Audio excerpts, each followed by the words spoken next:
董事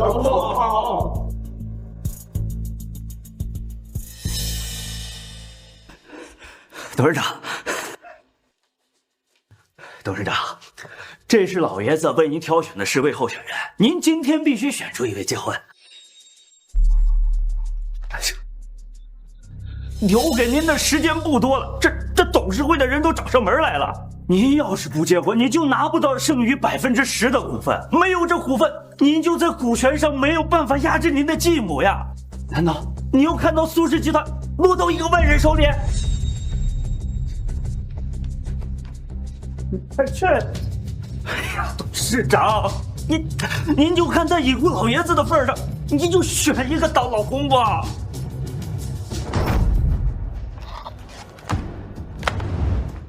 走吧。去哪儿这？哎，不是结婚吗？您能想通，这太好了。你看，这都不错。就他了，去民政局登记。小苏总，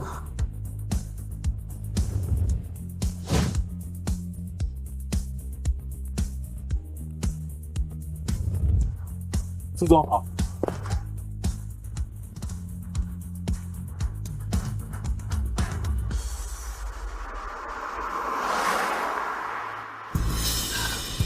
不好了，董事长，您结婚候选人被调包了。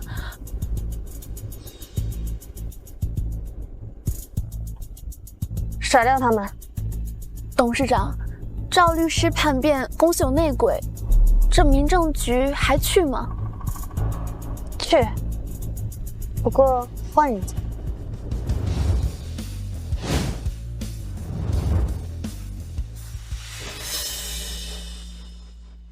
爷爷选的人肯定不能用。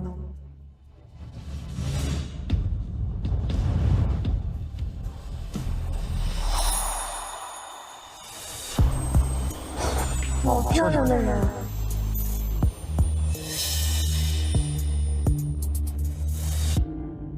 喂，你叫什么名字啊？是单身吗？单身的话，我娶你，你入赘苏家。娶我？没错，和我结婚，你会得到苏氏集团10%的股份，豪宅豪车随便选，每年5000万的零花钱，你不苦。你认真呢？或者你有什么要求，我都可以满足你。好啊。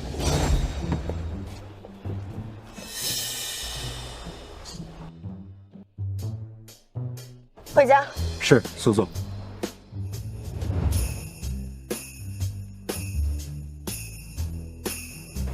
哎，哎，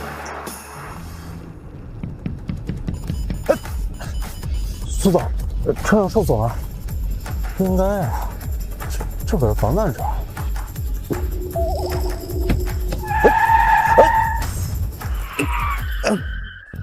点了这就想跑啊？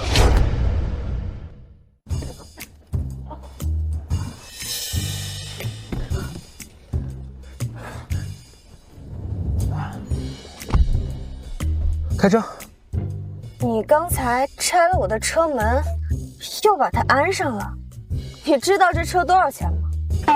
多少？这款车是劳驾独家定制款，防弹防爆，全球只有1辆。也就是说，你拆的车门，包括这车上每一根螺丝，在国内都是找不到配件的。这车报废了。哦，我不管，我没钱。不然你告诉我，你是怎么拉开行驶中的车门的？这不是人该有的力量吧？是，开车。哦，是。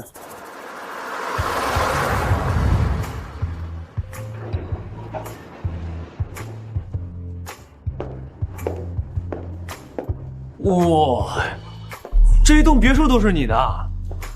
你不会是女总裁吧？比总裁还大一些，董事长。切切切！啊，你这不愧是顶层，视野确实很好。喜欢？送你了，你以后就住这儿。你不跟我一块住？我还有些事情。喂，我们可是领过结婚证的，是合法夫妻，不在一起住算怎么回事儿？我们只是领了证，举办婚礼之后才是正式结婚。那不行，不在一起住，那我白娶了。我最后再说一遍，是我娶你，你是入赘。好，是你娶我，我是你们苏家小赘婿，我不管，你去哪儿，我就去哪儿。在开董事会没有公开已婚身份之前，我都会住在老宅，现场有我的生父，还有我的继母，这种宅内大乱斗。你确定要趟这趟浑水？那我不去了。你乖乖在这里待着，我会过来的。啊，好。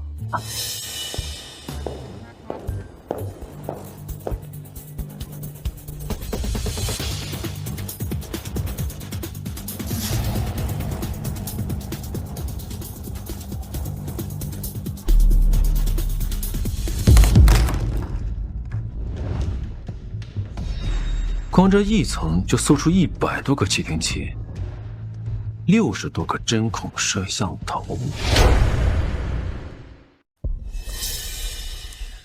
这女人到底得罪多少人啊？少主啊，这么多楼层可怕死我了。习惯就好。为啥要习惯呀？我以后都住这儿。不是少主，这儿去查一下这些信息的源头，要快。这么多呀！交代你的事情办好了吗？您交代的事儿都办完了，就差您签字了。那作废吧。合同上要写2个人的名字，我跟我老婆。老婆？什么老婆？我结婚了。不是少主，我这才离开1个小时，您就结婚了，这不逗我呢吗？结婚证，那合同上的41处山脉、108个岛屿，还有32个中立银行都要改呀？对，都写我们2个人的名字。那你娶媳妇这么仓促，彩礼准备了没有？没有啊，他娶我入赘，他得给我彩礼。入赘？您堂堂莫以少主居然要入赘？他给的可多了，他给了我他集团整整10%的股份。少主啊，您是不是脑子坏了？你脑子才有病！那么大脾气吗？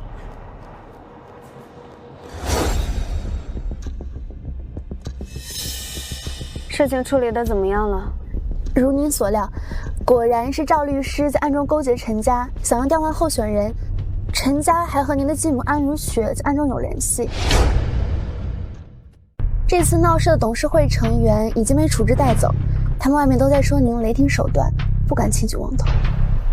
处理得很好。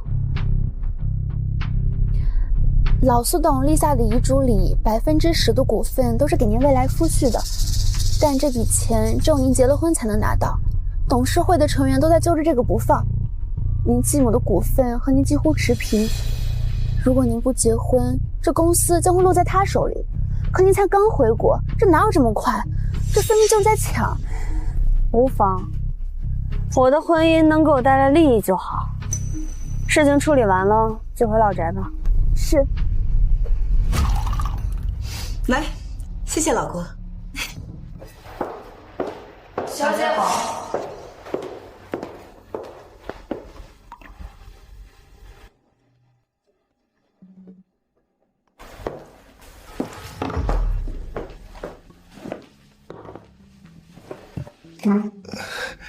小影回来了，坐下一块吃点吧。站住！小影，你怎么还是那么没礼貌呢？阿姨她有事啊？什么姨太？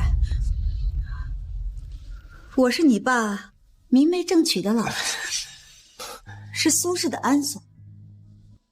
给我说话，放正你的态度。小三上位也值得你炫耀。既然进了苏家，也是你妈，你多出来10%的股份。今天既然没有结成婚，就把它转交给自家人。自家人，我把我的股份转给我爸，然后我爸再来讨好你这个小情妇是不是？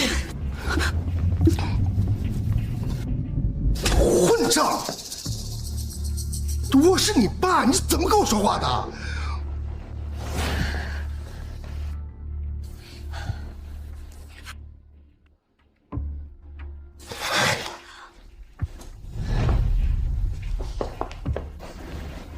所以，既然你没有结成婚，按照规矩，你那10%的股份就得拿出来。没有那10%的股份，我就是最大的，是苏氏的董事长。看来安逸泰是10拿9稳了。不过，你怎么知道我没结婚？你没有和那10个候选人结婚，那你和谁结婚？3天后就是董事会。你就等着被拖下水。那就董事会见。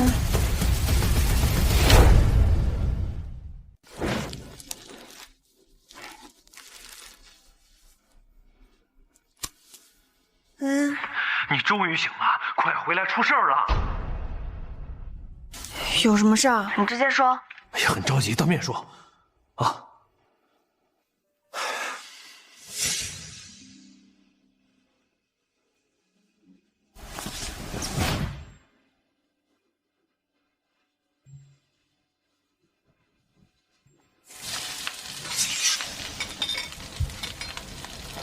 什么味道这么香？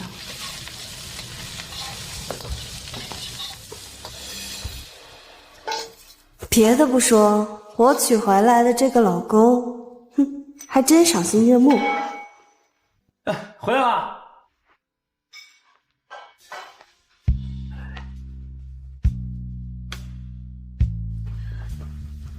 我以为是有什么天大的事情，原来是回来找我吃饭。这吃饭呀，就是人生的头等大事。来，尝尝看。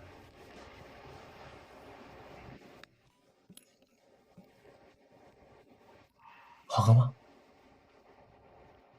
非常好喝。以后吃饭就不要在外面吃了，不安全。不用你做这些，我娶你来不是让你做饭的。怎么？我是你养在深闺的小轿夫啊？反正你忙不过来的话，就跟我说。钱要是不够用，我再转一点给你。你好像很喜欢给我转钱。因为我除了钱一无所有。巧了，我除了钱，应有尽有。是我的错觉吗？喝完粥好像有股暖流在身体里蔓延。吃饭吧。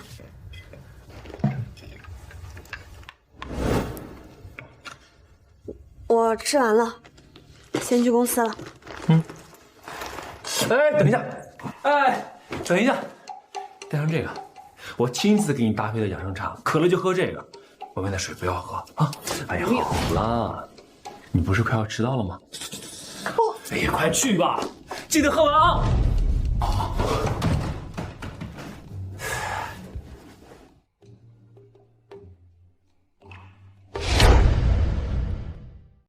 进。董事长，门口有人找，让他在外面等着。可他说是你老公。他在哪儿？算了，让他进来吧。这边请。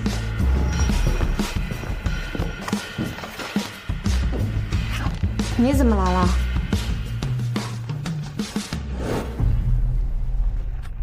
哼！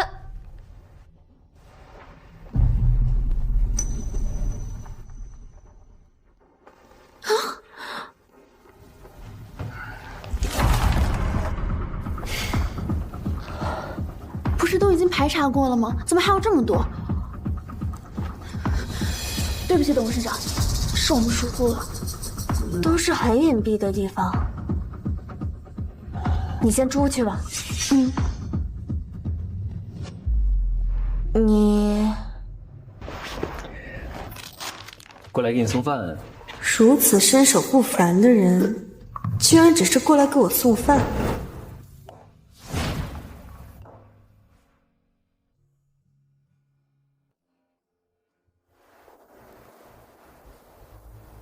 这是什么？青菜啊。你把我当傻子？这是青菜？好吧。天山雪莲。你把珍稀药材当食材？这里每一样都是药材，都是我给你做的药膳。我为什么要吃药膳？因为你有病。你才有病呢！我说真的啊。你干什么？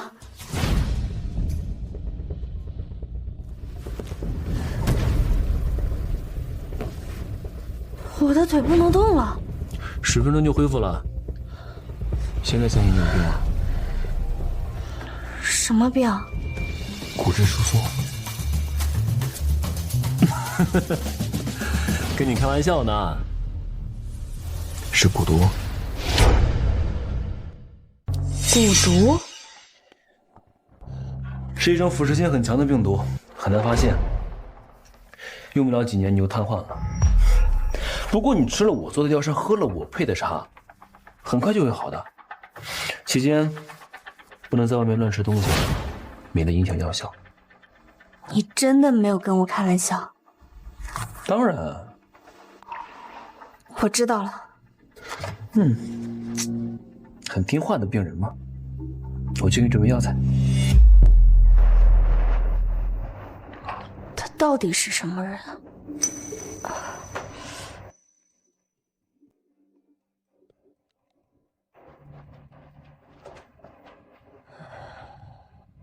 联系一下陇西的李家，我下午要去诊脉。那个最低调的医学世家吗？听说他能治各种的疑难杂症，而且只给世家的后代看病。去联系吧。我知道了。真的会是蛊毒吗？李爷爷，麻烦您看一看。好。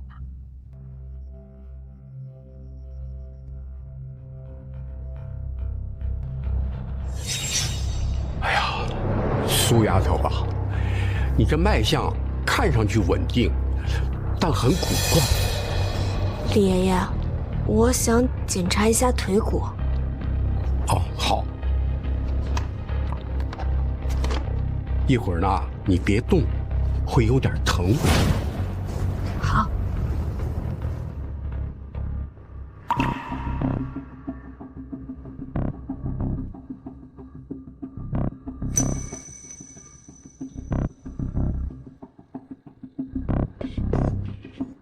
拿去化验。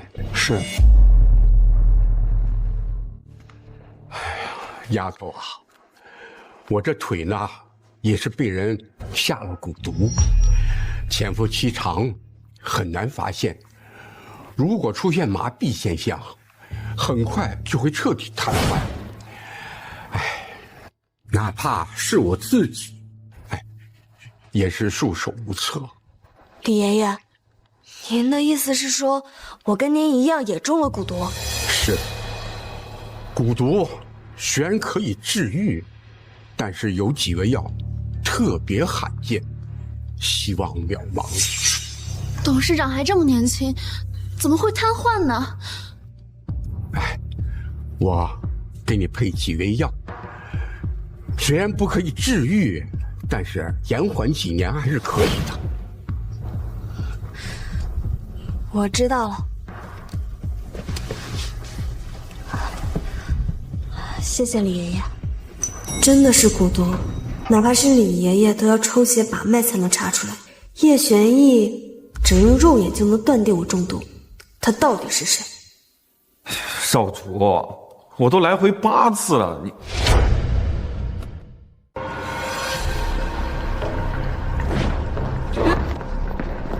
哎，苏苏，你回来了。他跳楼了。哎呀，苏苏，你怎么回来了？本来小菊给你送饭呢。饭马上，你等会儿我。哎，等一下，我有事情要问你。什么事儿？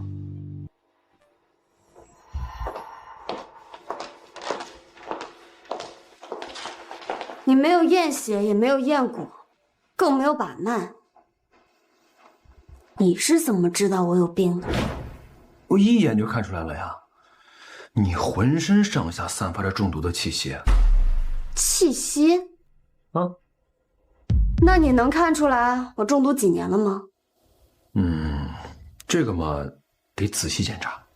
怎么检查？把脉？我又不是老中医，把什么脉？那要怎么检查？衣服脱掉，全部。这么干脆？我这老婆真够劲儿。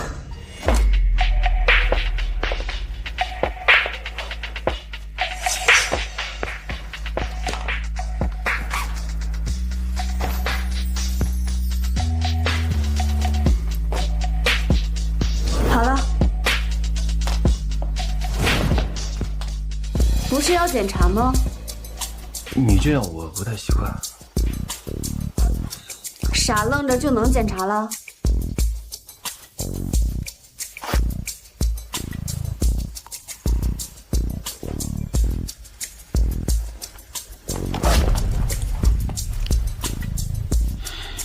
倒也不必行如此大礼。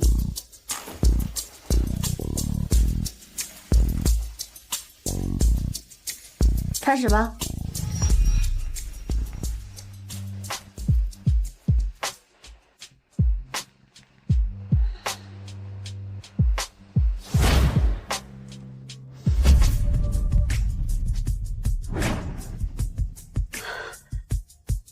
你检查用嘴？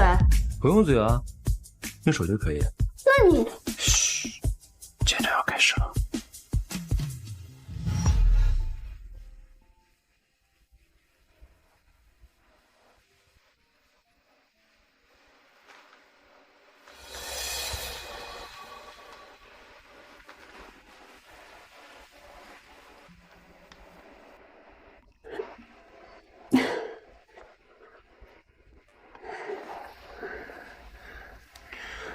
有感觉别憋着，老公在呢。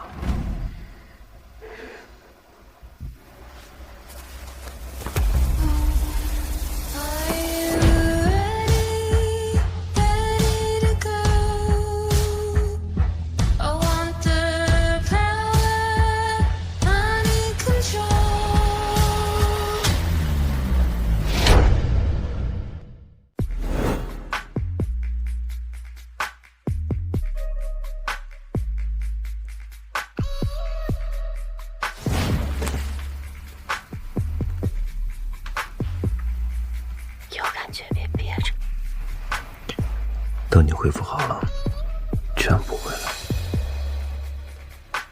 我中毒多久了11年，你还是个孩子的时候。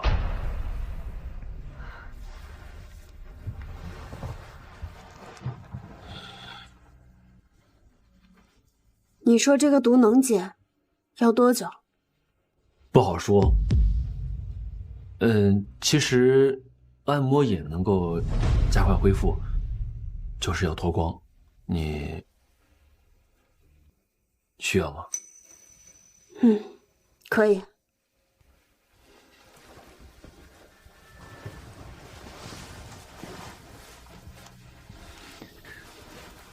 那为了方便治疗，从明天开始，你搬过来住。我突然想起来一件事情，我小的时候被绑架了，不知道跟这件事情有没有关系？也有可能是打着绑架的幌子给你下毒，毕竟趁乱的时候最容易做坏事。照这么说，我猜肯定是安如雪。小的时候把我视成眼中钉的也就只有他了。那需不需要我帮你查？不用，这个仇我要自己来报。我肚子饿了，我去客厅等你的晚餐。这么雷厉风行的女人，很难不爱呀。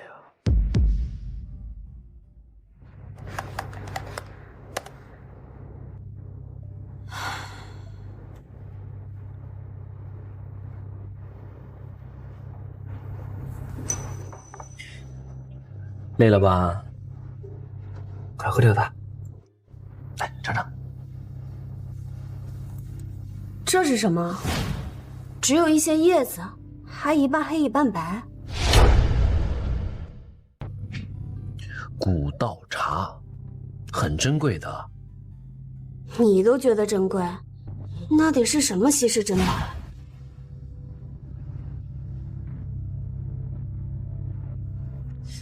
话说回来，你不是没有钱吗？连医学世家毕生都找不到的药材，你却像青菜萝卜一样煮给我吃。那个，我家祖上是靠这个做生意的，虽然地没有了，但产量少，就是自家人补，不外收。是吗？快喝，每天睡前泡一片，能够增强睡眠质量。明天早上啊，你就能感觉有所变化了。不管怎么样，还是谢谢你。哎呀，夫妻之间谢什么呀？好了，快去睡。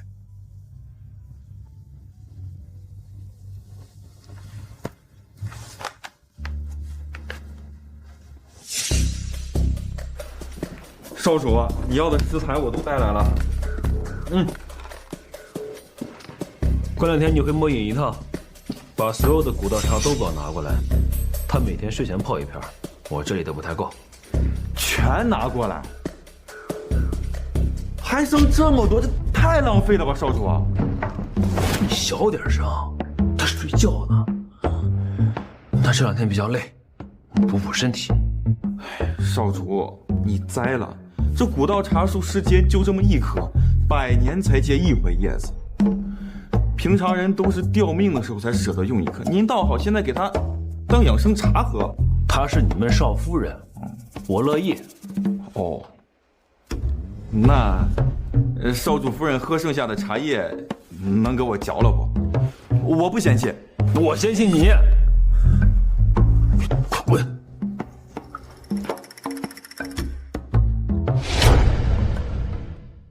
老婆，来吃饭。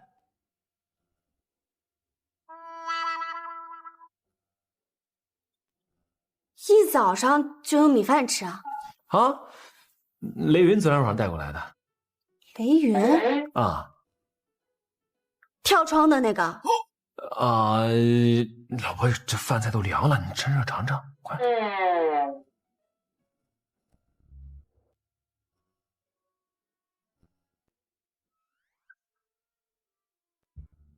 这米饭好香啊，而且口感也很不一样。那当然，这可是我家乡特产。也是100年生长一次的那种吗？啊？我睡眠浅，昨天你们说的话我听到了一些，下次我会喝完的。古道茶。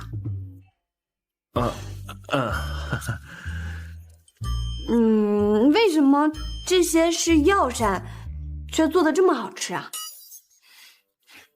那是因为你体内缺乏这些元素，这些饭菜都有，你体内又需要，所以你大脑给你传递了一个特别好吃的信号。就比如说，我想吃橙子，就是代表我的身体里缺维 C， 是这样吗？差不多。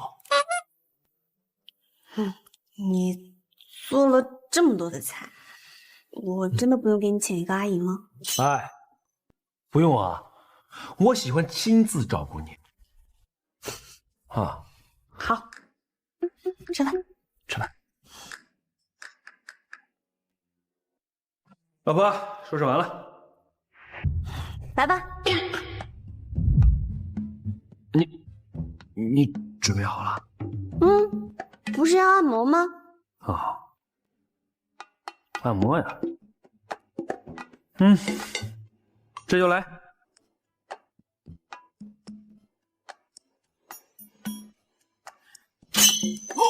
天不带这个。我可是个正常男人，就算按摩，你先睁开眼睛看一下。这可是你说的啊。那我睁了。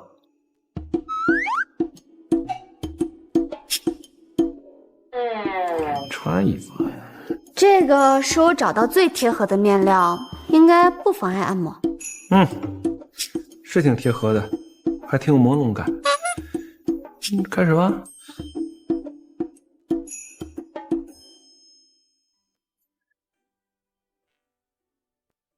现在感觉怎么样？双腿有点发热。最近这个手脚冰凉的现象有没有改善？没怎么在意。你自己的身体怎么都不注意啊？我没有空在意这些。你那么拼命干嘛？苏家是华夏第一世家，苏氏集团市值8000亿，恐怕整个华夏都没人超过吧？不够，集团内现在人心涣散，真正效忠苏家的没有几个。我常年又在国外，前几年爷爷病重不管事，才让安如雪有了可乘之机。在集团内的地位如日中天，董事会一半都是他的人，想要把苏氏变成安氏，做梦！我要把所有外姓股份全都收回来，让苏氏真正掌控在我的手里。老婆，你追求权力这个霸道的样子，我真太喜欢了。来，穿衣服。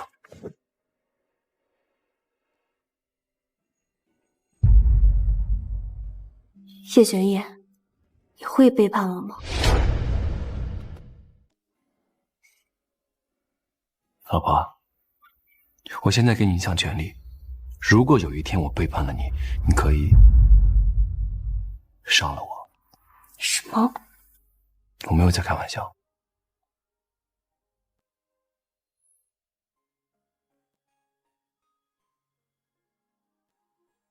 我一会儿要去董事会，你跟我一起，带上轮椅。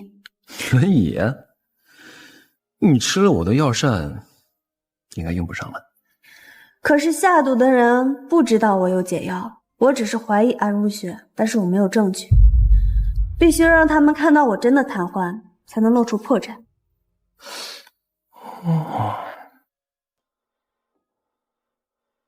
真不愧是我老婆呀！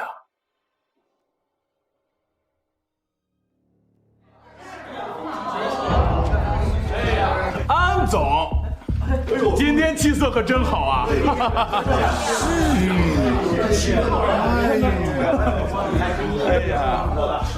哎，大家都听我说啊，在我们眼里啊，安总是董事长的最佳人选。是。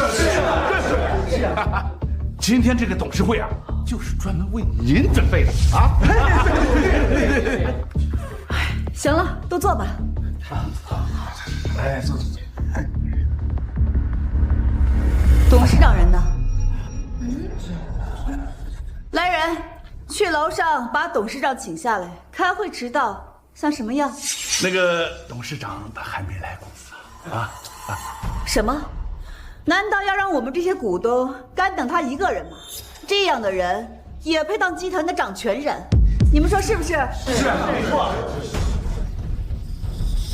那安逸太觉得谁适合？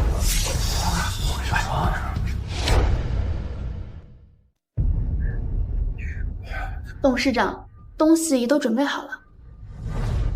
我说怎么来的这么晚？原来是瘫痪了。苏氏集团新晋董事长坐轮椅，今天这事儿可真够劲爆的。你怎么知道我是瘫痪了，而不是受了别的什么伤？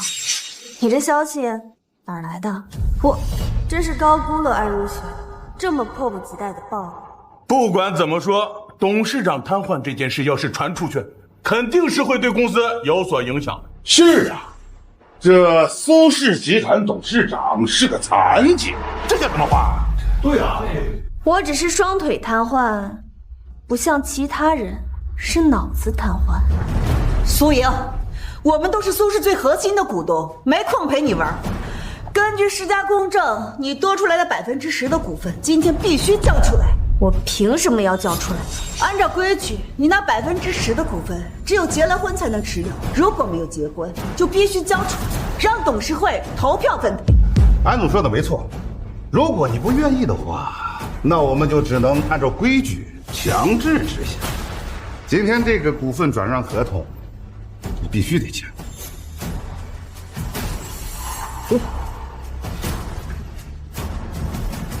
董事长，得罪了。我看谁敢靠近！苏莹，谁让你把闲杂人等放进来？快让他放开！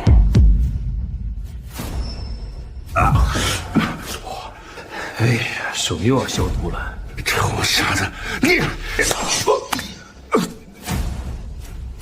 离他远点。苏莹，我们也只是按照规矩办事。既然你没有结婚，就要交出股份，你不会连自己爷爷的遗嘱都要违背吧？我昨天晚上说的话，安姨她好像没有听懂。谁说我没结婚？结婚了？不可能，分明那10个候选人根本就没有和你联系，你和谁结的婚？是呀，董事长，婚姻不是儿戏，如果被有心人算计，那10%的股份落入其他世家手中，那可就糟了。我看你根本就没有结婚，别再拖延时间了。苏莹，交出股份。我倒还没有说什么，你们倒是急起来。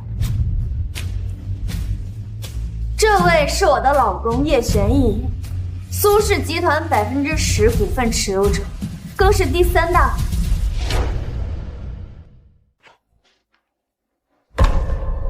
这个是转让协议，大家还有什么异议？董事长，您的婚姻关乎整个集团，怎么能随便就找个人嫁了呢？你的意思是说我晚上跟谁睡觉都要跟各位董事打招呼？虽然在座的各位都是股东，但是董事长床上的事都要过问，这未免管得太宽了吧？我说的对吗？他还真敢说呢。既然大家都没有什么异议，那我们就来聊聊你，安如雪。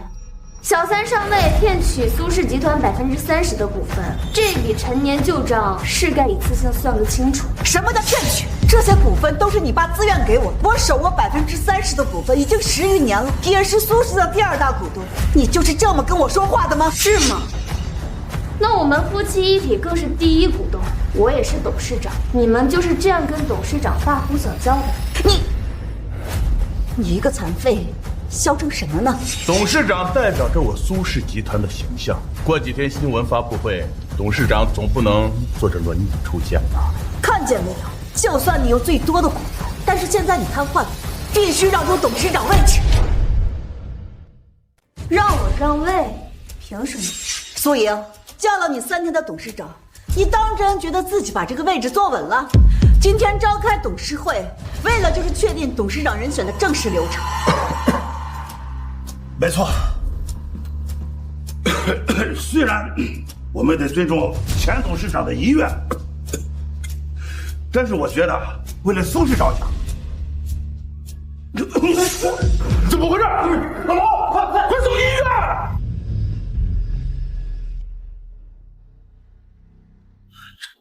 怎么办？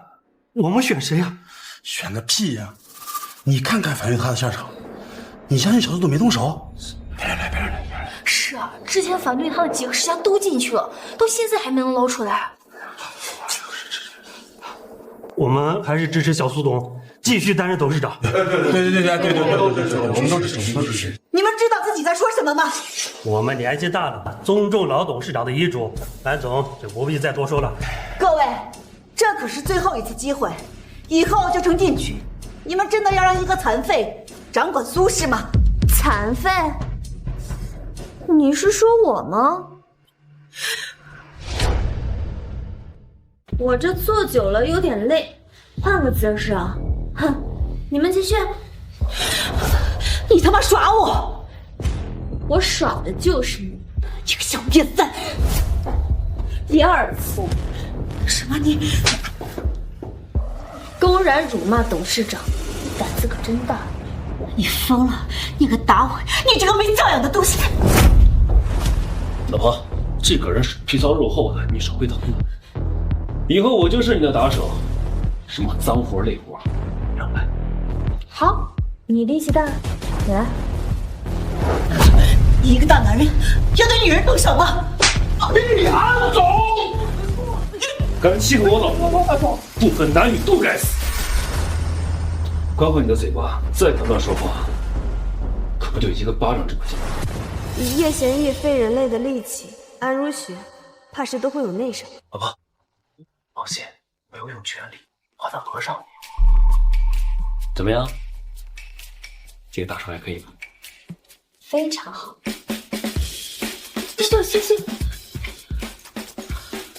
行，你们给我等着，在苏氏有继承权的可不止你们一个。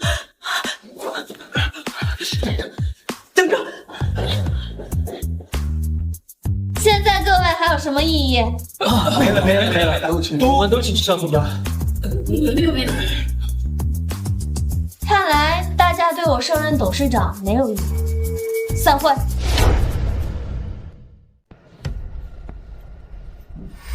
各位，好自为之吧。怎么办？宋尹稳坐了董事长的位置，绝对容不下我们。刚才一个已经进医院了，我们的下场只会更惨。是呀，我们站在安董这边，帮着他做了不少脏事儿，苏尹是不会放过我们的。好了，这里说话不方便。如今啊，我们要想保全自己，只有离开国内。我在海外啊，认识一家私人的中立银行，我们把钱放在那里，他苏尹也拿我们没办法。今天怎么这么开心啊？亲手打人的感觉太爽了。那需不需要教给你更厉害的？以后我不在，你能对付他们？能一招制敌的那种吗？啊，也行。对了，今天那个股东是怎么回事？啊？你在说什么？我不知道你在说什么。你手上的粉末是有毒性的吧？你都知道了。我这粉末没有毒性，它只是药效比较大，他回去再搓2天就好了。谢谢你啊！有了你这一招，董事会那帮老家伙还真以为我对他们动手了呢。老婆，夫妻之间不必言谢，你要真想谢的话，5年时间。董事长，那4个董事说要同时售卖手里的股份，全收。哎，等等，以叶玄逸的名义。好的。老婆大人，你又要给我股份，这回给多少？10%再加上4%，不多。你看好他们，关注他们的动向，还有资金流动，有异样立刻通知我。是。那你怎么这么笃定他们会这么做？因为他们够贪够胆小，替安如雪做了那么多的脏事，迟早都会被查出来。如今我已经坐稳了董事长这个位置，他们知道安如雪保不了他们，自然害怕。那老婆大人，你既然给我这么多股份，需不需要我帮你把那4个人解决掉？你想要怎么解决？他们要出国的话，坐飞机那就飞机失事；坐轮船嘛，你就沉船；坐那……我还是自己来吧。你先回去吧，我这2天还有事情要处理，都会晚一点回去。那好吧，我在家等你。好，拜拜。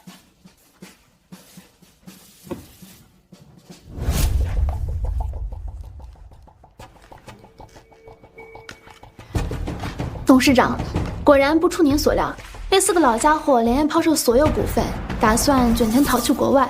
我们已经收购所有股份，记在了燕先生的名下。人呢？拦下了吗？是的，我们按照您说的，10名举报，在他们上飞机前1秒被抓走调查了，因为涉及高额资产，没个10几年是出不来了。他们一共卷走多少钱？加上我们收购那200亿，一共是400亿。他们通过不记名账户汇到国外，目前还在走流程。这么多钱，看来这些蛀虫这么多年没少在集团黑钱。你让我们在海外的人盯紧他们，一旦流入海外账户，立刻冻结。等冻结时间一过，以转赠的名义收入到我的名下。是的，董事长。这样一来，股份是我们的，他们赚的钱也是我们的，我们赚大了呀。这波我们的确血赚。董事长，不好了！谁让你不敲门就进来的呀？没事，怎么了？你说。我们还没来得及冻结，那400亿就流入了海外的一个私人账户。能在我们眼皮子底下黑钱，对方实力不容小觑。查到是谁了吗？没有，对方太隐蔽了，我们只知道对方账户首字母是 Y， 其他什么信息都没有。我知道了，你让海外的人继续盯着，你去彻查，一定要查出这个人是谁。是。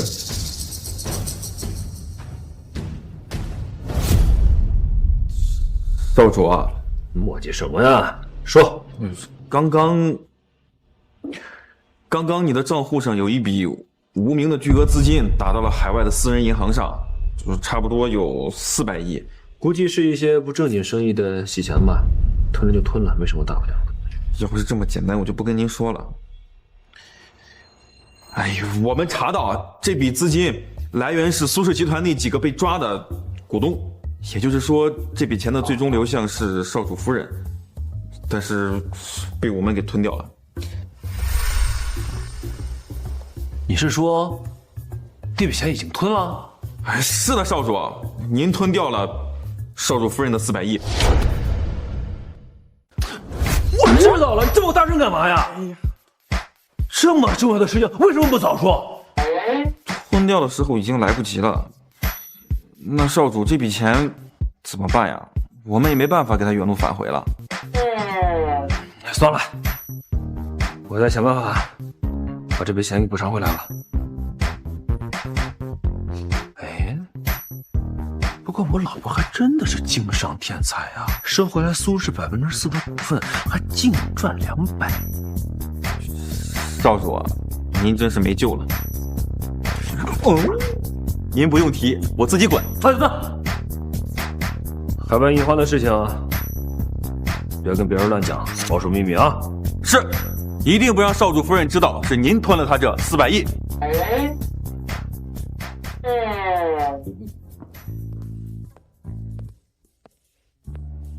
哎，老婆，这么早回来了？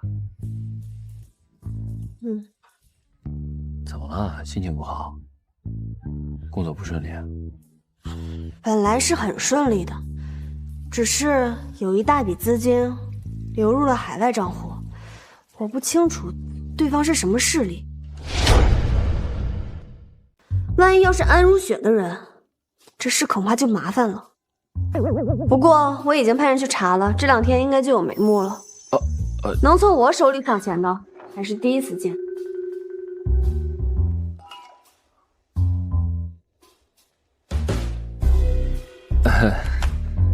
是很大一笔钱？也还好，400亿。不过经此一事，董事会这帮老家伙倒是能消停，我还能休息2天。这么说，老婆你有假期了？那我们去度蜜月吧。度蜜月？啊，是啊，咱们新婚，虽然暂时没有举办婚礼，咱们可以先去度蜜月呀。这2天不行。为什么？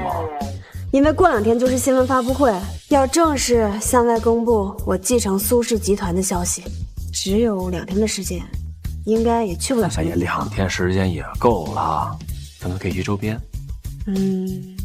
也好。你有什么想去的地方吗？我们去泡温泉嘛。我知道有一家温泉山庄，是天然的山泉水，你可以让它蛊毒啊，也能消散得更快。随你安排。那我去收拾东西，再配点药，给你泡药浴。原本只想找个交易对象，但好像这样跟他过下去也不错。我从来都不知道京都郊外还有这样的温泉山庄，你是在哪里找到的？我欢迎庄主回家。庄主，您的行李给我就好了。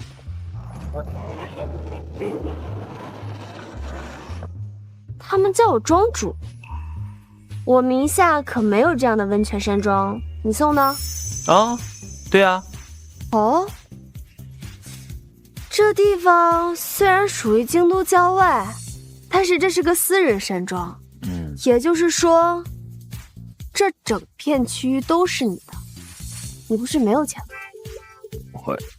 我是没有钱啊，我家就是这个地多。好，你这一副地主家傻儿子的做派，你们家里人就不反对？他们才管不了我呢，反正这也不对外营业，给我老婆泡温泉怎么了？这里不对外营业？来的时候我查过，这里的温泉山脉至少有100年。这么好的商机，竟然不用来赚钱？只要稍微修缮一下，应该会有很多人来度假吧？哎呀，还是我老婆有经商头脑啊！这块地皮不允许对外开发，所以也不能营业。再加上这块地皮实在是太偏僻了，也就是给我老婆泡泡温泉治治病，还有点价值。这100年山脉温泉都拿不出手。哎呀，这个确实是有点寒碜了。老婆，你就没有想要的东西吗？你最近是怎么了？老是想送我东西，好像是想补偿我一样。那个上次雷云说了，说那个上门女婿怕也得准备点嫁妆，不能太寒碜。老婆，你就真的没想要的东西吗？你这么一问，其实我还真有想要的东西。什么？你的人。哎呦，老婆，你终于想明白了，我随时准备好了，咱们就在这温泉。你想什么呢？我是要你身边的人。上次跳楼的那个叫什么？雷云。哎呀，老婆，你有我一个贴身保镖还不够吗？那个雷云有什么好的？他就会跳楼。那不一样，他身手特别好，在那么高的楼层都可以来去自如，神不知鬼不觉的，办起事来一定很方便。哼，我早就给你准备好了。雷云这2天出任务，不能随叫随到，他的师妹会马上过来。好，这个也是我的嫁妆吗？是啊，我的就是你的，包括我自己。你，庄主，温泉和房间已经准备好，这边请。啊哈。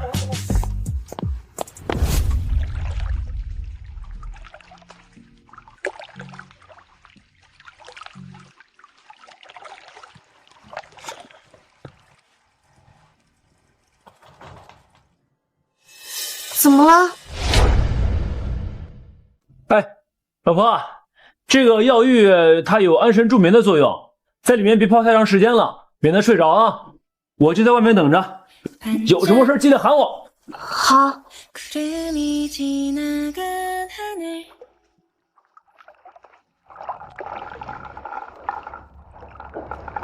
不愧是药浴，我感觉身上的每一寸肌肤都展开了。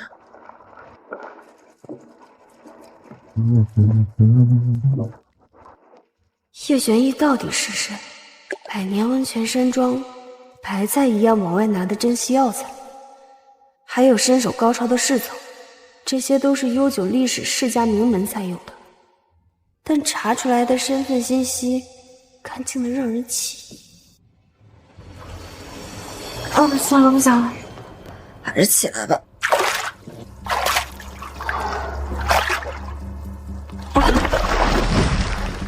怎么了，老婆？哎，老婆，怎么了？那个，抱歉啊，我以为你在里边睡着了，我喊你没有回应，所以我才……我刚刚头有点晕，没听见外面的声音。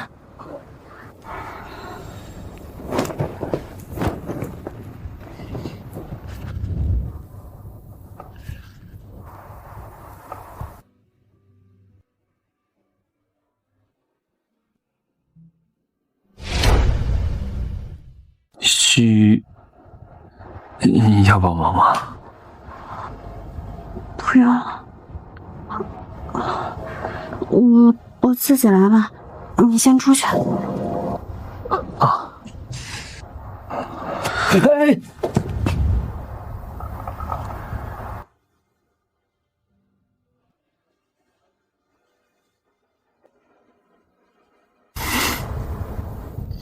偶尔依赖我，也挺不错的。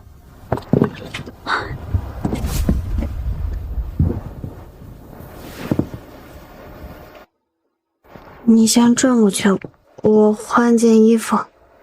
好，趁着药浴温泉的效果还在，我给你按摩，这样疗效会更好。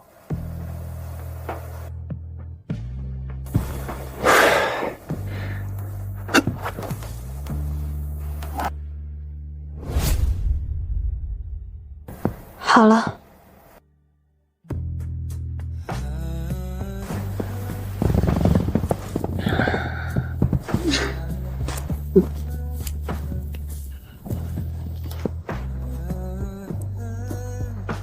即使知道是治疗，也没法在这种距离跟他对视。对上这一双眼睛，感觉下一秒就要失控。你都已经穿上衣服了，为什么还不敢正眼看我？我是为了更好的感受按摩。是吗？那你睁开双眼，我不信你两眼空空。你能不能少看一点乱七八糟的东西？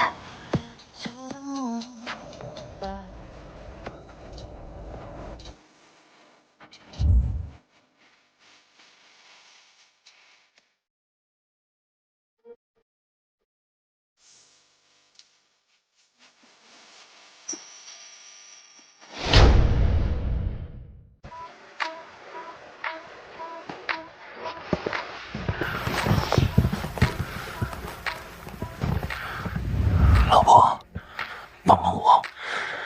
每次给你按摩，在眼前却碰不到，会这样。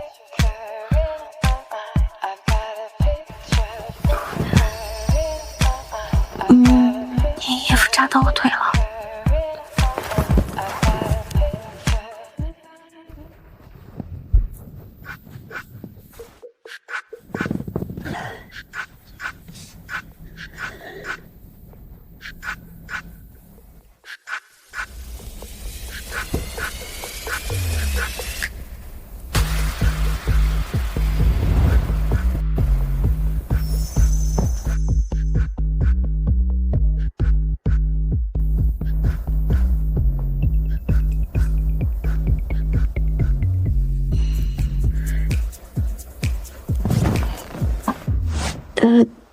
我们别在这儿，去床上。好。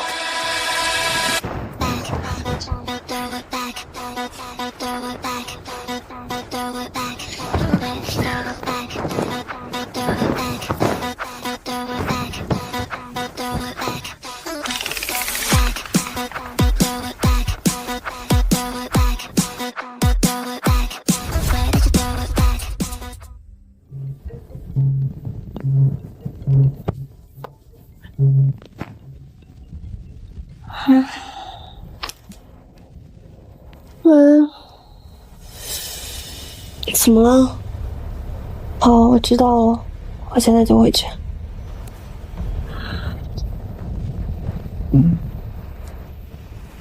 怎么了，老婆？公司出了一点事情，我要提前回一趟京都。啊？老婆，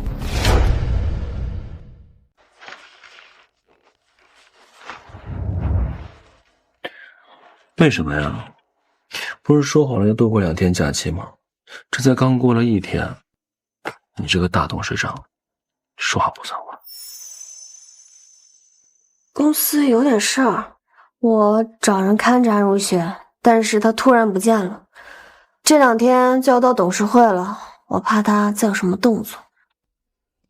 我不管，你这个坏女人就是睡了我这阳包。我尽量早一点回来，晚上晚饭前，我在晚饭前一定回来。真的？我发誓，晚饭前一定回来陪你。行吧，我这2天刚好看到有个药浴组合能够增加感官灵敏度，要让早点回来试一试。你不是说好要帮我治疗吗？脑子里想的什么黄色废料？治病和美色都要有。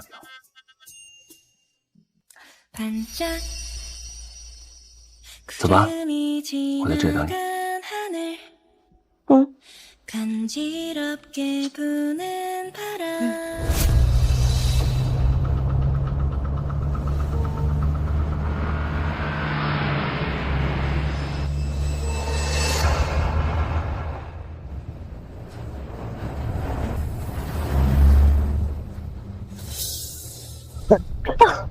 苏导，有人冲我们来了！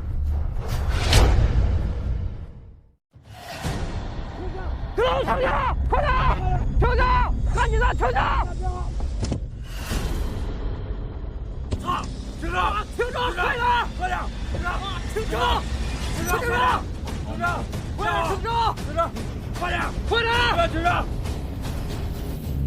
停下！赶紧的，停下！苏导，甩不掉他们，前面就是箭头了，直接撞过去。是。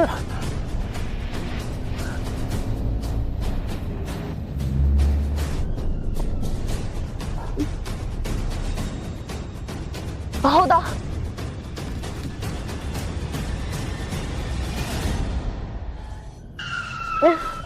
苏导，我们出不去了。快点！站长，站长，出来！苏小姐，请吧。防弹车，苏小姐还真是几句。你们是撞不开这辆车的，我也不会下去。不下车没关系，我叫了拖车，有的是办法让你跟我们走。苏小姐不如配合点，自己上车能少受点罪。我为什么要听你的？你的新婚丈夫还在温泉山庄吧？那又怎样？不怎么样。王一杰安排了人埋伏在山庄附近，炸掉一个温泉山庄不过是一个电话事情。喂，叶玄烨，我知道了。早点这样不就好了？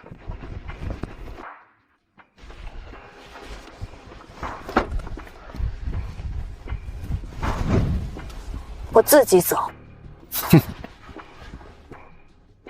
请吧。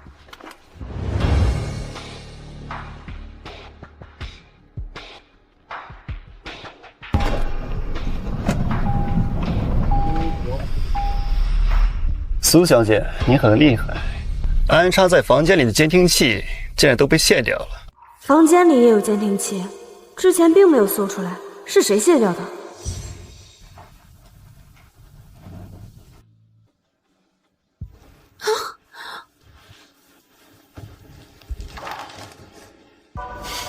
只有叶玄烨有这个本事，这个人居然在背后帮了我这么多。你们要带我去哪儿？这都已经快出境外了。你很警觉，我们是要去边境。你们苏氏在国内权势滔天，但在境外就是我们的天下。不管你是死是活，国内都干预不了。谁派你们来的？安如雪，他是你老板。这就无可奉告了。也只能是他了。你们这个时候帮我，无非就是不想让我参加后天的新闻发布会。苏小姐想的还是太简单了。你们想干什么？安如雪11年前也是绑架我，不会智取，只会强夺，毫无嫌疑。你怎么和我们老板说话呢？你现在可是人质，不是苏氏的老板了。哎，技不在心，好用就行。苏小姐现在坐在这里，就证明我们做的是对的。老婆怎么才回来呀？不是说晚上？怎么是你啊？我老婆呢？叶先生，董事长被绑架了。绑架？董事长在回京都的路上被绑架了，现在情况很复杂，周边有境外势力在埋伏，我得带你离开。哎，少主，你是谁？你从哪儿冒出来的？你下次稳重点。习惯了这。我老婆在哪儿？现在怎么样？刚和双羽联系过了，少主夫人正在出境，目的地是北国。北国？冷吗？北国零下27度。哦，少主夫人没有带外套。安全？少主夫人暂时安全。山庄附近刚刚查的有几个行为诡异之人，已经全部处理掉了。那少主夫人那边是否行动？不清楚对方目的，先按兵不动，听我指挥。哎，等会儿，让双玉把这个羽绒服带过去。这女人难搞得很，不是高定都不穿。是。你知道董事长在哪儿？啊？那赶快去救他呀！走呀！哎，你这样会打草惊蛇的。什么？等到了目的地，自然能够揪出幕后主使。那也不能放任董事长不管啊！你是她丈夫，你一点都不担心啊？我担心呀。这刚才不是已经去送羽绒服了吗？啊？你放心，他身边有我的人，在确定问出信息之前，是绝对安全的。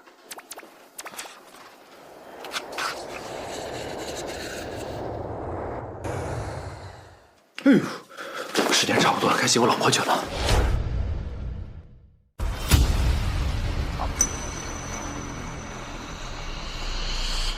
到你的地盘了，你们绑了我却不动我，直接说吧，你们想要什么？的确是安如雪不留，他要我把你送到境外拿处理的，但你也看到，我并没有这么做。苏小姐，我违背雇主意愿把你带到这里，是想和你做笔交易。我拒绝。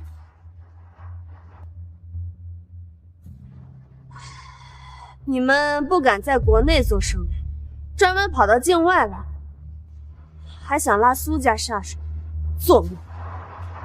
苏小姐，你是商人，应该以利为重。现在答应，还可以少受点折磨，不然的话，他们这些人可没有不打女人的传统。不如你告诉我，你跟安如雪都在替谁做事？看来你是不打算合作了，敬酒不吃，吃罚酒。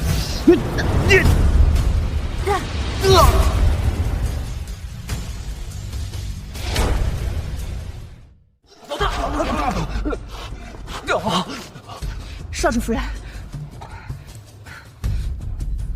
少主夫人，我是少主派来跟在您身边的，你等一下啊。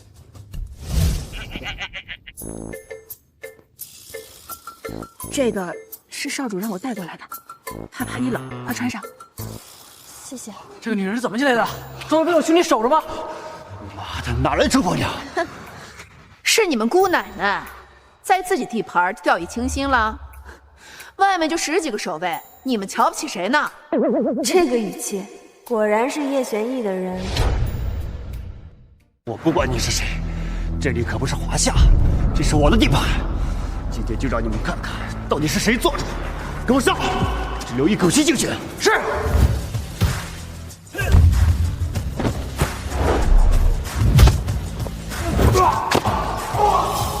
你群废物！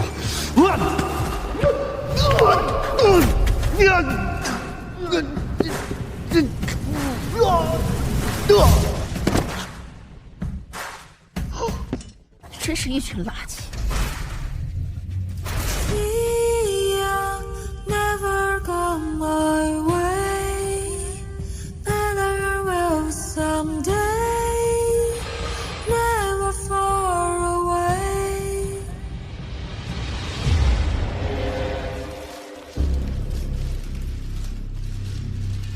安总，您做错了吧？这是董事长的位置。是，没有错。今天的新闻发布会由我来主持。您的意思是小苏董今天不会来了？安总，我想请问一下，接下来的苏氏是由您掌管吗？您是否会出任董事长一职？小苏董的确是不会来，他已经决定放弃股权，而我作为苏氏集团最大的股东，理应出任董事长一职。我们都同意。没错。就应该是这样，苏氏集团早就该属于我。谁说我不来了？快！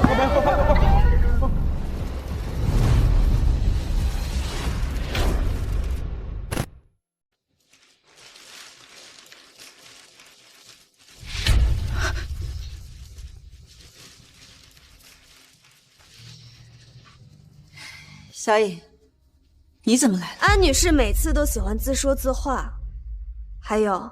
你做错了，这个是我的位置。你怎么在这儿？我的新闻发布会，我当然要在这儿。安总，你不是说小苏董不会来吗？现在是怎么回事啊？是啊，小苏董，为什么安总说您放弃了股份？我也不知道为什么。苏氏集团是我爷爷一手创办的，继承公司是我的责任，我不可能放弃股份。安女士啊，你跟大家解释一下。小苏董，请问你是否被安总针对？你们之间是否有股权纠纷？这个你就要问安女士了。安女士不做出解释，是想联系谁？我只是觉得小颖新婚，肯定是忙着度蜜月，不会是不会来。还是你根本不希望我来？毕竟你前天绑架我的时候，根本没有顾及我新婚。你说呢，安女士？绑架？安总，小苏董说的是真的吗？当然不是真的。你们有什么证据？我没有。安如雪是吧？我们是调查局的，跟我们走一趟。我不走！你们凭什么抓我？绑架的事跟我没有关系，你凭什么让调查局的人调查我呢？什么绑架？带走你是因为你涉嫌一起海外资产转移，带走。放开我！放开我！带走啊！带走！快带走！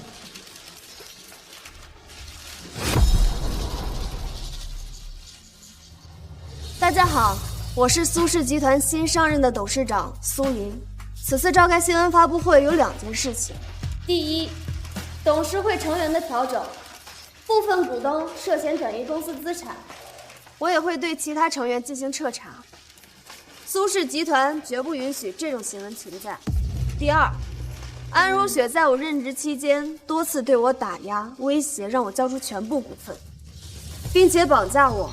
我方还在取证，一旦证实，安如雪将被开除。集团还有很多规定没有完善。还希望各位媒体朋友们向我们提醒监督，谢谢。这小苏董一上任就整顿了董事会，真是雷霆手段。是，看得漂亮。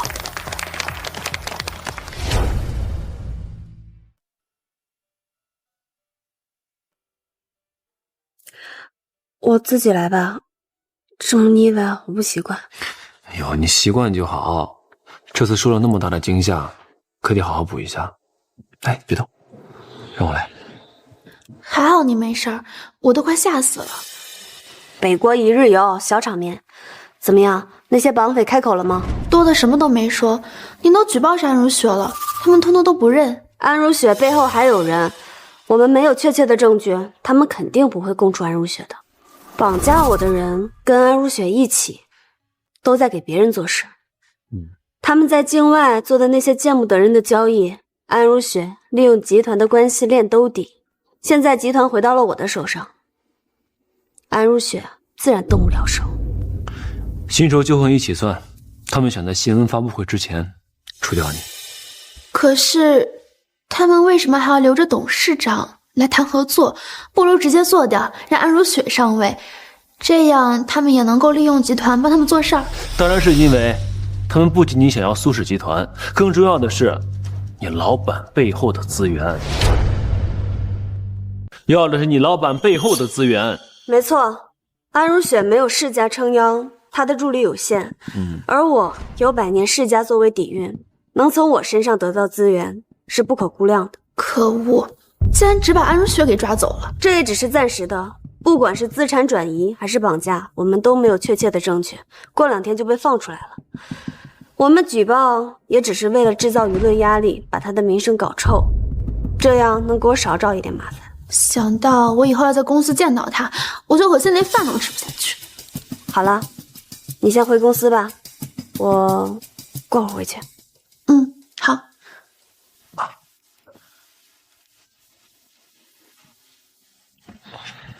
来，老婆，别恶心了，谢谢你。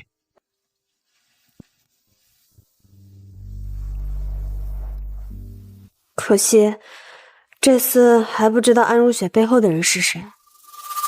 我以前一直觉得安如雪只是有野心，现在看来，她实在更危险了。此子断不可留。这次谢谢你，你的人很管用。还有，家里那些监视器跟窃听器都是你拆的吧？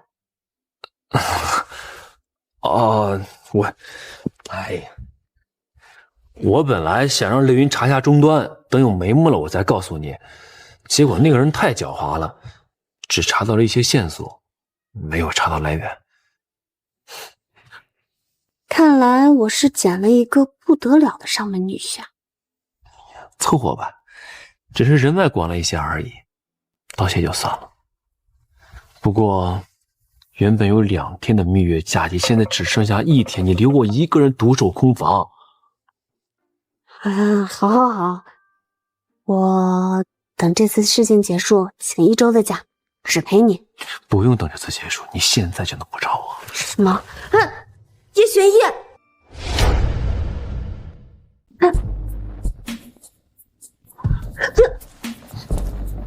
等一下，现在是白天。白天怎么了？我一会儿还要去公司呢。今天天气不好，别去了。外面那么好的阳光，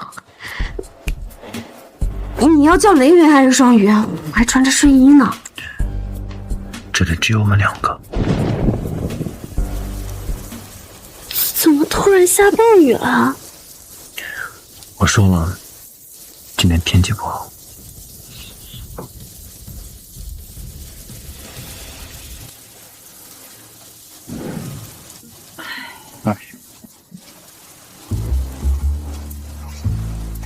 哎呀，你说少主干嘛让咱们突然人工降雨啊？明天不是有雨吗？嘿，年轻人的恋爱呀。哦，你呀，只是他们其中谱类的一环而已。哎呀，希望少主呀，看在你这么敬业的份上，还是给你涨涨工资吧。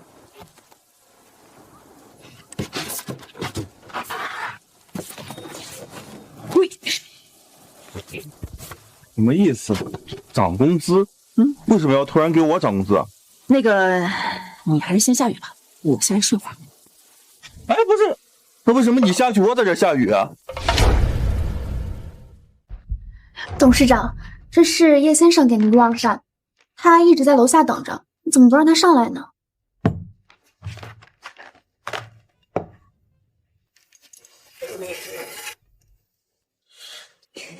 您昨天也没来上班，今天也迟到了，平时都很准时的，是发生什么事儿了吗？一点小事耽搁了。啊，好。哦，对了，昨天下雨了吗？没有啊，昨天是大晴天。果然是他搞的鬼，居然害我旷工一天。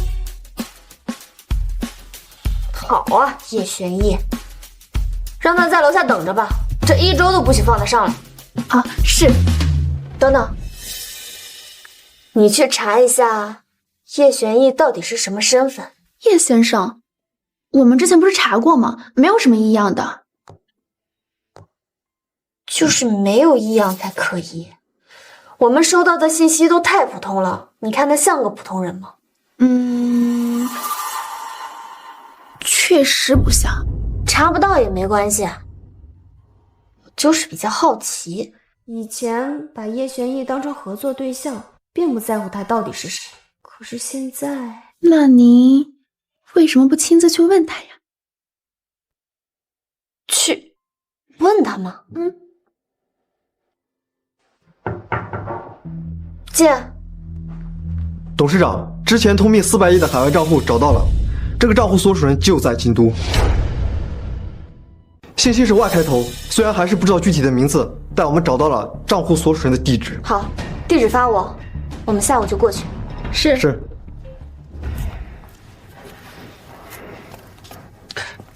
少主，您就去见一面吧，那人毕竟是世家的人，我这小小的药铺可得罪不起啊。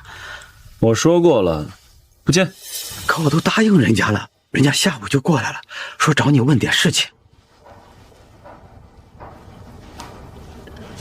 谁答应了谁去。那您现在过来是？送饭刚好路过，我老婆养生的药材用完了，你这里有多少给我拿多少。是。少主，掌柜的，来客人，来的还真巧。你带过来吧。是。这么古色古香，居然是药铺，看来是个很讲究的人。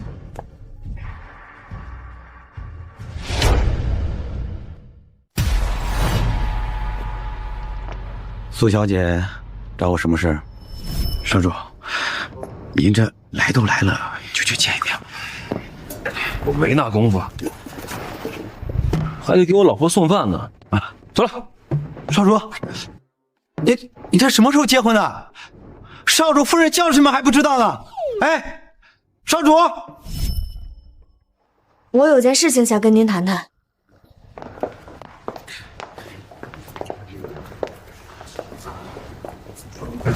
苏小姐，不便远送，谢谢。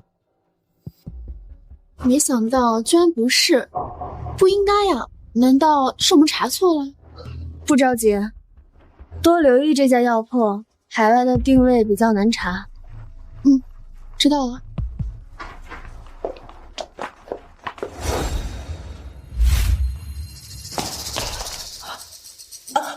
亲了，对不起，是我搞砸了，是苏莹算计我，要不然苏氏集团已经是我的了。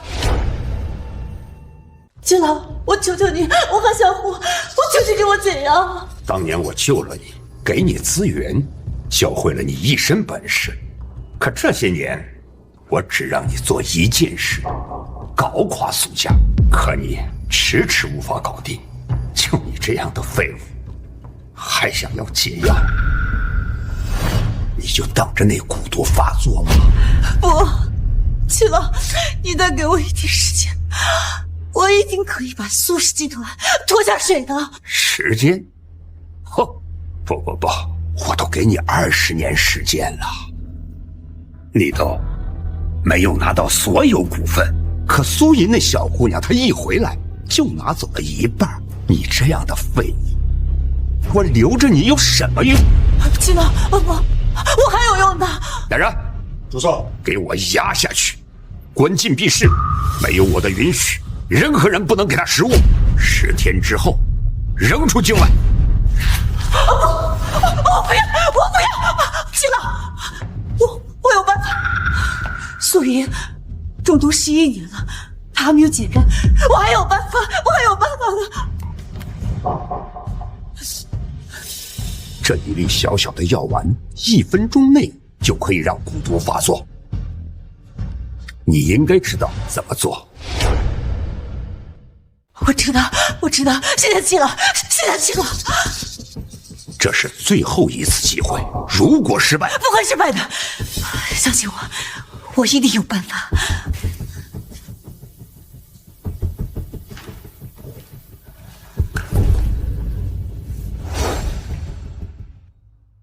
你是说，这个窃听器在快查到归属地的时候，信号突然断掉了？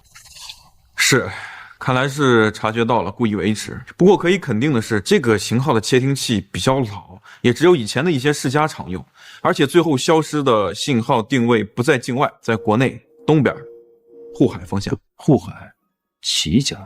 你是说那个没落的齐家？沪海的世家只有齐家。那这齐家和少夫人之间有什么恩怨吗？印象里没有。齐家在没落前，齐家家主唯一的女儿失踪了，齐家从此一蹶不振，也于是不再见人。但这也是20年前的事情了。难道是？哎，你说会不会是少夫人的母亲？20年前，苏苏今年正好20岁，但是资料上写的少主夫人的母亲姓汤，不姓齐啊。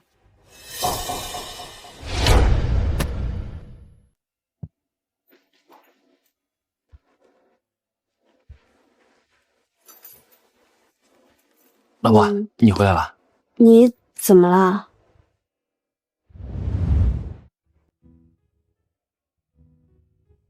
老婆，你这蛊毒消散了不少，我给你配了养生的汤水，虽然没什么药效，但你可以当滋补的饮料去喝。谁家把中药当饮料喝呀？我们家呀。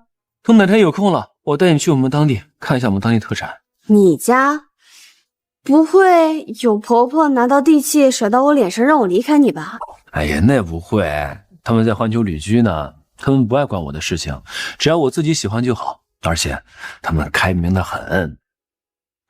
哎，对了，老婆，我怎么没有听你提起过岳母大人的事情？我妈，我妈走得早，我对她的了解特别少，我只知道她姓汤。来自一个很穷的东边县城。东边县城？就是一个很偏远的地方。我爸年轻的时候只知道花天酒地，所以被爷爷扔出去历练，就碰到了在农村教书的我妈，两个人一见钟情，同居怀孕，实在瞒不了了才回来结的婚。而我那渣爹一直都是花花肠子，从农村回到了大城市，曾经眼里的娇妻也变成了村姑，久看生厌，结局也就那样了。你怎么突然问我这个问题？齐家这件事还没有完全查清楚，还是先不要告诉苏苏了，免得她心烦。没什么，我只是想到咱们已经结婚了，你还没有带我去见过爷爷和岳母大人呢，还是说你不打算带我认祖归宗？还真没想过这个问题。素隐，你是我老婆，你不打算给我名分啊？我们刚领证的时候，爷爷已经去世了。我确实没有想这么多。下个月正好清明节，我带你去扫墓，跟他们说我已经结婚了。行吧。老婆，我问你啊，如果在去民政局那天，你遇见的不是我，你会随便找别人领证吗？会，因为我不是去选老公，我是去挑合伙人的。但如果不是你的话，我可能只会给钱，不会见面。老婆，在你眼里我这么好？当然了，我第一次见到你的时候就在想，怎么会有这么好看的人啊？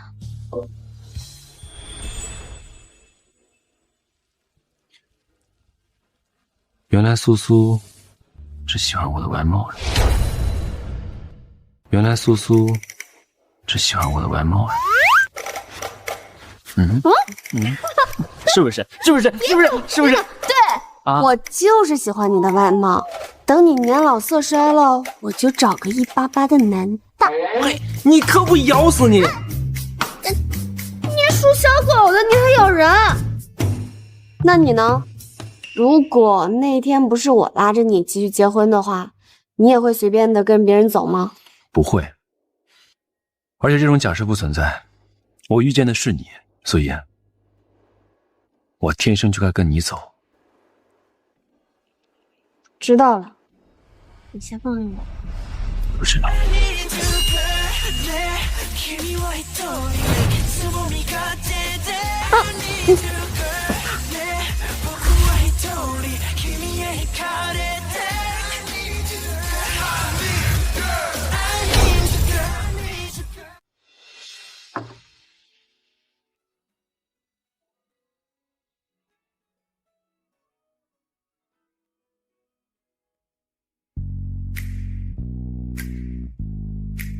我昨天就不能任由他胡闹，这以后怎么指示客厅啊？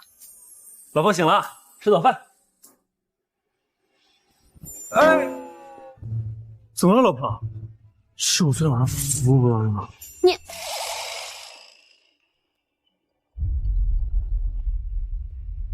有事？小野啊，你都好长时间没回来了。你少恶心我，挂了。哎，小野，先别挂。安如雪这件事呢，我都已经知道了，是我对不起你。可毕竟你是我的女儿啊。行了，前20多年你都没有关心，现在你来慈悲上我。哎，小野，你放心，我一定会跟他离婚的。但是安如雪的手里的股份总得拿回来吧？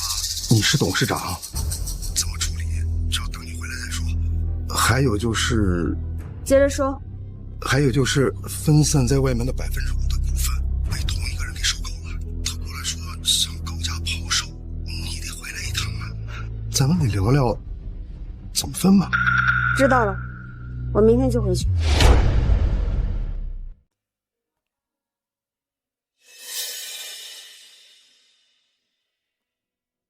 怎么了，老婆？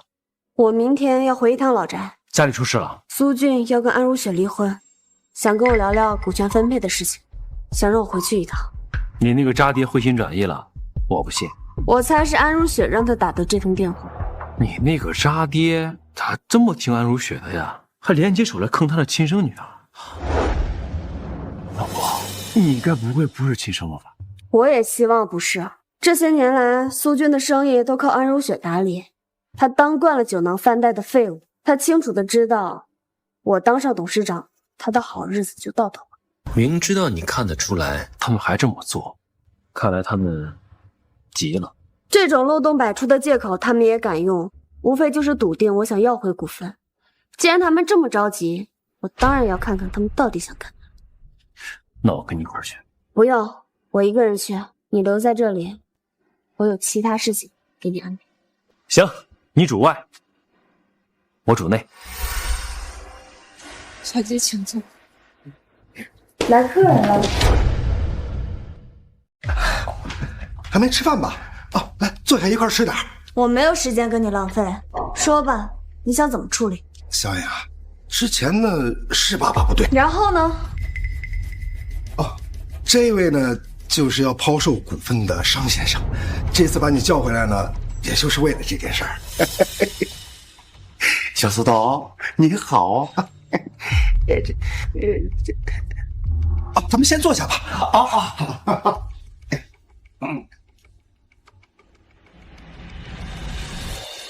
是我呢要抛售股份，所以就请苏先生帮忙联系了您。商先生，您是说5%的股份都在你的手里？是啊。想要收购这些股份并不简单，您为什么要全部卖掉？之前呢一直在山海沉浮，如今呢年龄也大了，不想管喽。我计划呀抛售我所有的股份，好颐养天年嘞。是吗？董事会的股东也才只有2%的股份，您的这些股份已经算是大股东了。我想问一下，邵先生，您是在哪里收工？这个小苏总啊，你管的未免太多了点吧？你只不过是个买家和我见面，就算你苏家不买，我照样卖给其他人。邵先生，先坐，咱们先吃菜，边吃边聊啊。小杨，商先生要是不想说，你也就别问了。这个呢是商先生带过来的酒，你尝一尝。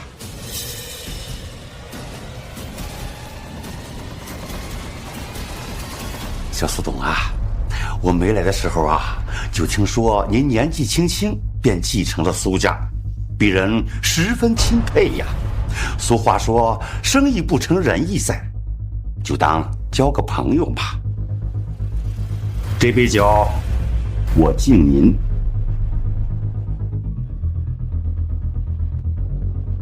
小苏董，既然商先生都已经这么说了，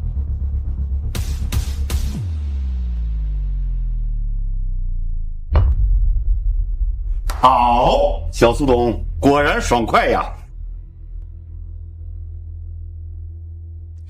说吧，商先生5%的股份，您开价多少？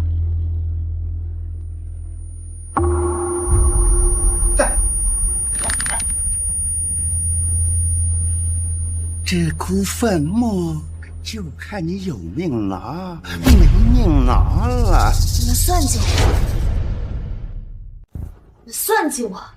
小野，你也别怪我这个当爸爸的心狠，谁让你从小就不听我的话？还有那个老头子偏心于你，让你做了苏家的继承人。我这个做儿子的，才应该是第一继承人。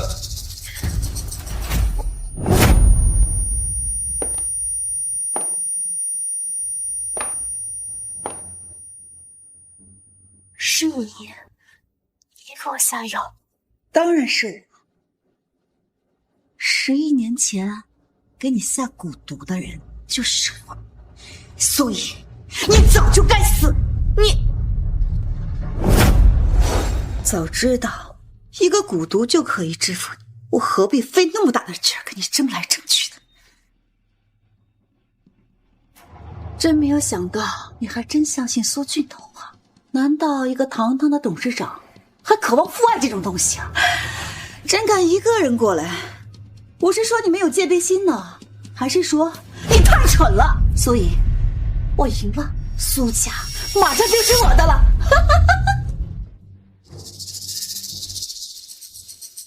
雪儿，你答应过我的，小英她只是瘫痪，不会真的死，对吧？不管怎么说，她都是我的血脉啊。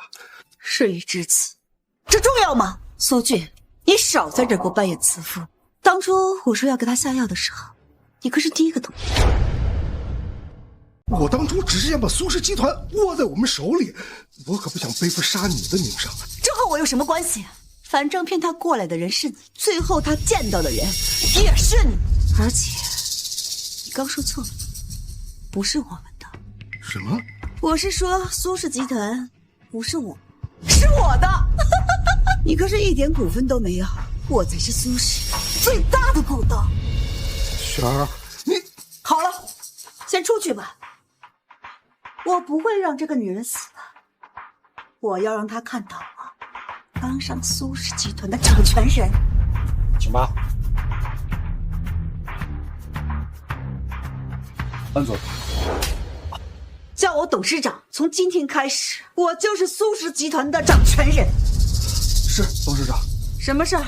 说吧。董事长，苏银对外已经失踪2天了，媒体都在猜测他是不是遭遇不测了，公司股市也跟着跌，我们需要准备个说辞应对媒体公众。对外宣称小苏董突发隐疾，瘫痪在床，时日不多，苏氏集团的事宜全权交给我来处理。盯紧这里，不允许任何人进出。是，您放心，这里一只苍蝇都飞不进来。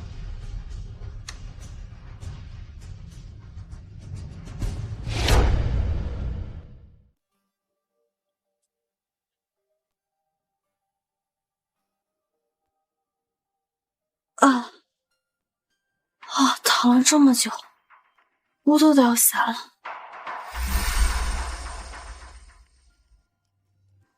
还好偷偷把酒吐了。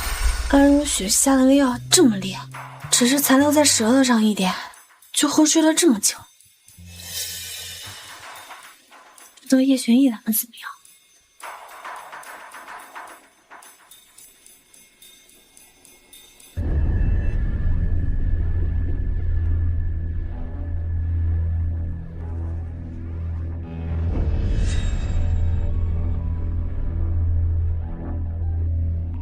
双羽应该一直在，现在巡逻的人太多，还不能打草惊蛇。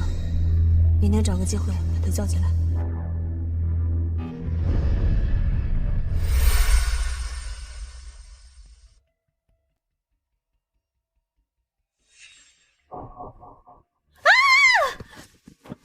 谁啊？老婆，早上好。叶玄逸，好玩吗？老婆大人，咱都2天没见了，你不想我就算了，你怎么还打我？叶玄逸，你要是再敢这么吓我，我以后就剥夺你上我床的权利。老婆大人，罪不至此啊！外面情况怎么样了？外面都传进时日不多了，还有那个安如雪已经接管了苏氏集团，还对外宣称自己是什么代管董事，小人得志的样子。那就让他再得意一些。老婆大人，必须要我为你做点什么。他不是希望全世界都知道吗？那就造势，让知道的人越多越好，让他下不了这个。渣，小事一桩。对了，啊，你怎么来了？哦，我来给你送早饭来了。哎，给你准备了点清淡的，你这2天刚醒，不能让肠胃受刺激。外面这么多保镖，叶玄逸出入这里跟自己家一样，不知道安如雪知道会不会吐血？你怎么知道我今天会醒？我不知道啊。好，我每天都会过来检查你的情况，给你喂解药。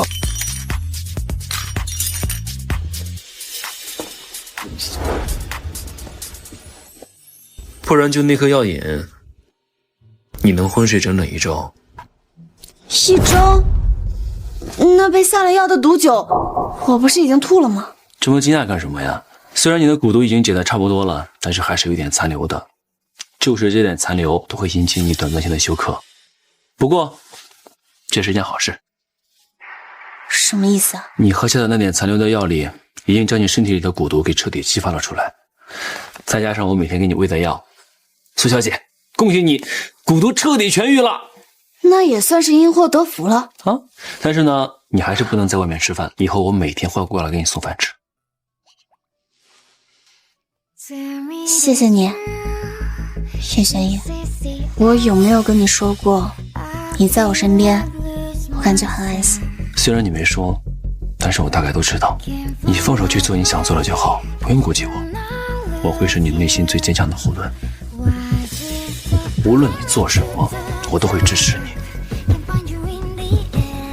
我也没有告诉你，爱惨了你不管不顾向前冲的样子。苏妍。我是你老公，也是你最信任的搭档。那天你说，如果我背叛了你，你杀了我，我不会反抗。叶玄逸，所以就让老公点点。你不叫老公的话，亲一个。行了。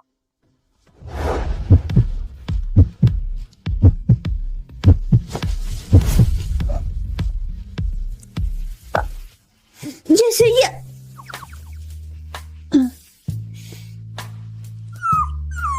好吧，我肚子饿了，那我给你做饭去。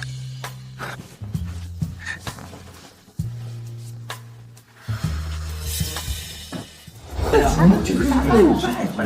董事长，你也来了。来了。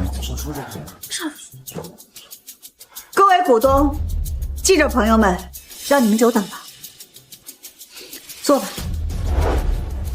20年了，我终于名正言顺地坐上了这个位置。安总，您之前因涉嫌绑架小苏总被抓，这次病危，你也是为了取代小苏总而做的吗？安总，您和小苏总向来不和，外界猜测都是您做的，请您给个合理的解释。当然不是，举报我绑架只是小颖的恶意猜测。如果真的是我绑架的，调查局怎么会这么快把我无罪释放？而且小颖11年前就开始生病，最近我发现她经常去医院看医生，这是她的报告单。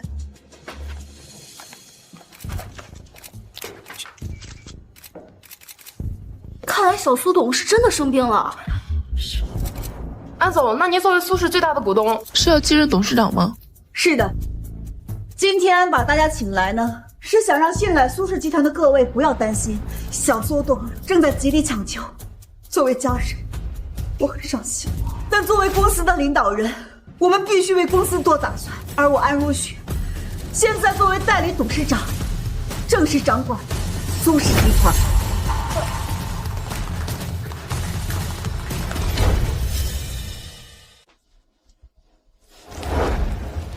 少主夫人，我们按照您所说，大规模造势，让外面所有人都以为您即将病危去世。这次闹出这么大的动静，安如雪一定以为自己得偿所愿，她身后的人不可能没有动作。您的意思是，这安如雪一定会去汇报？这次闹得这么大，就是为了以蛇出洞。双月，从现在开始，你盯紧安如雪，她有任何的动向，包括跟谁通电话，都告诉我。是。那是冲。这几个人还真是一个德行。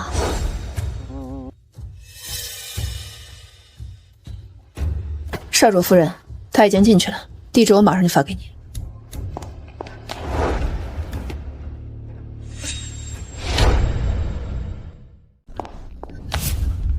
七郎，这是您要的东西，苏氏集团已经到我手里了。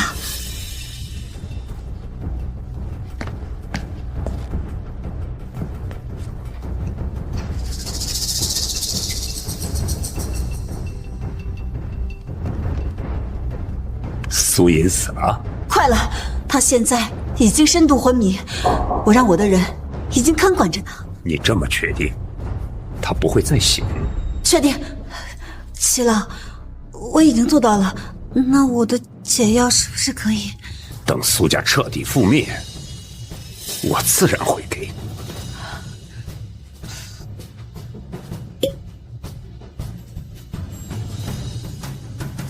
这粒解药药丸能保证你的蛊毒在1年内不会发作。谢谢七郎，谢谢。我是谁？许进去！都给我滚开！苏颖，这不可能！安姨太，好巧。七郎，这是怎么回事？我明明已经给他下药了。七郎，终于见到你了。你没死，也没中毒，你绕了这么大一圈，就是为了来见我？是，安如雪只是一枚棋子，我当然要看看下棋的人是谁。安如雪叫您齐老，您是护海齐家的人，苏家跟齐家无仇无怨，你的目的到底是什么？手段这么毒辣，而且还这么利落，跟你妈妈可一点不像。你认识我妈妈？你会知道的。我们很快还会再见。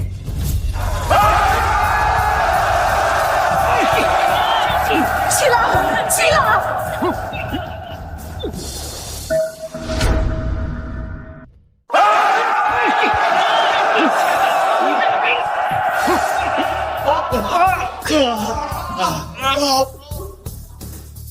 少主夫人，少主夫人，是属下失职，这里没有地下通道，还是被他们逃掉了。不怪你，这里只是他们的临时根据地，做好了随时逃跑的准备。我们当然追不上。是，这个人该怎么解决？绝望了，看来你被放弃了，一个弃子。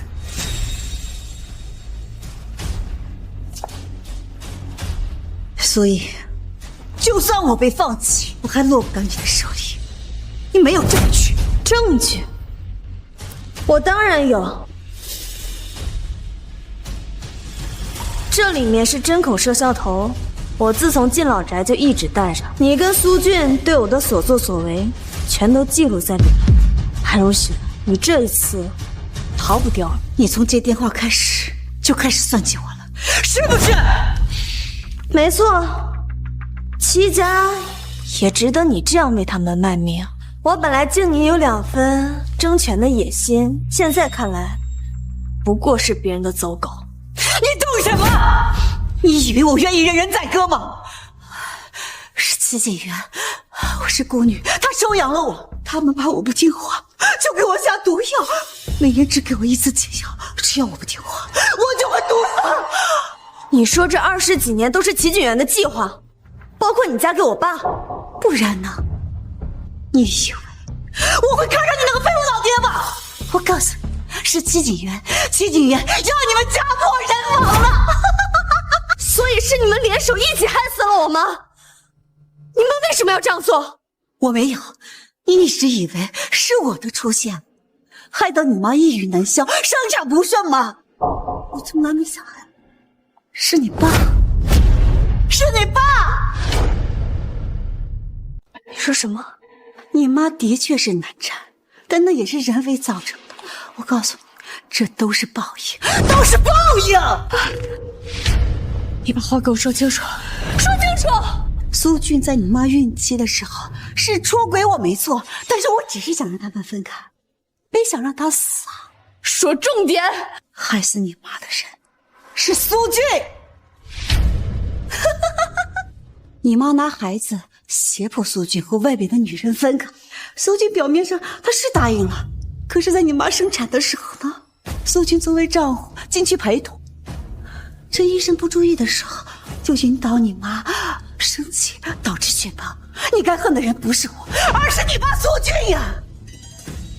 苏俊那个畜生从来都没想过让你妈从手术台上下来，这些年你对付错了人。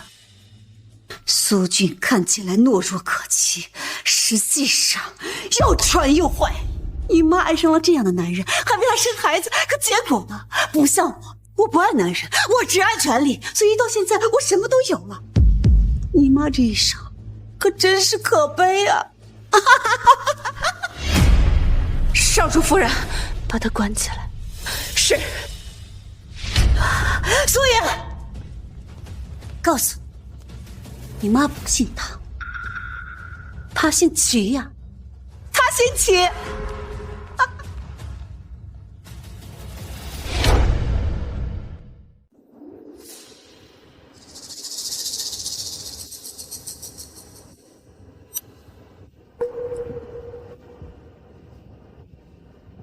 老婆，怎么了？刚才出去的时候还斗张扬呢，怎么回来一蹶不振了？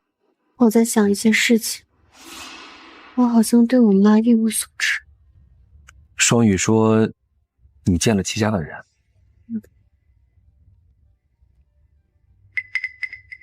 这些是从你办公室里搜出来的窃听器，我刚才查了查，确实是来源于护海齐家。我知道，安如雪背后的人就是护海齐家的家主齐景元。我刚才还查到一些东西。什么？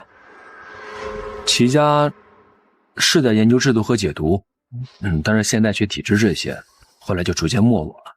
齐家家主的女儿丢失之后，齐景元一蹶不振，不再出现。这些我大概都知道。齐家家主对于这个女儿一直是宠爱有加，但是这个女儿却不怎么喜欢研究制毒和解毒，反而去乡村当了什么老师。为了不被齐家发现，齐念如改名姓汤，名叫汤念如。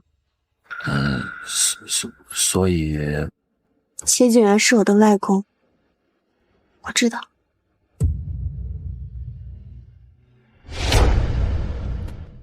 其实一开始见到他的时候，我就猜到了，苏家跟齐家无仇无怨，齐景元却布局这么多年，想要置我们于死地。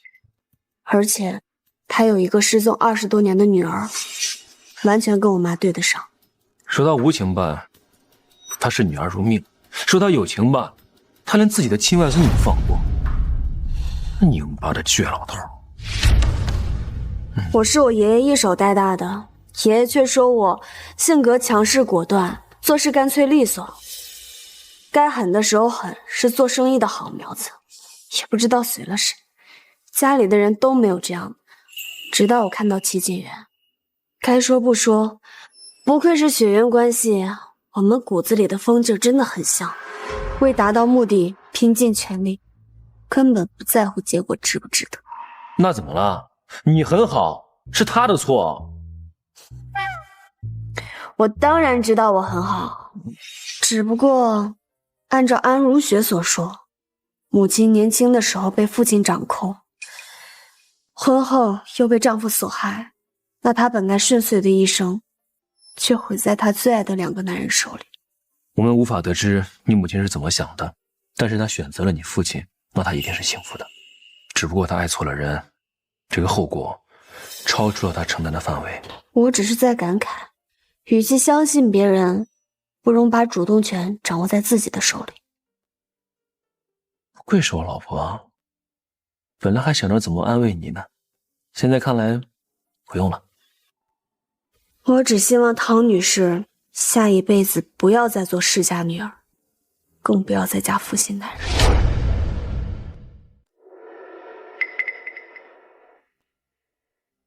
安如雪已经被我关了起来，当时场面混乱，让齐家人给跑了。看样子齐景元不会善罢甘休的，也不知道下一次动手是什么时候。没事儿，兵来将挡，水来土掩。或者你需不需要我帮你做点什么，把它给解决掉？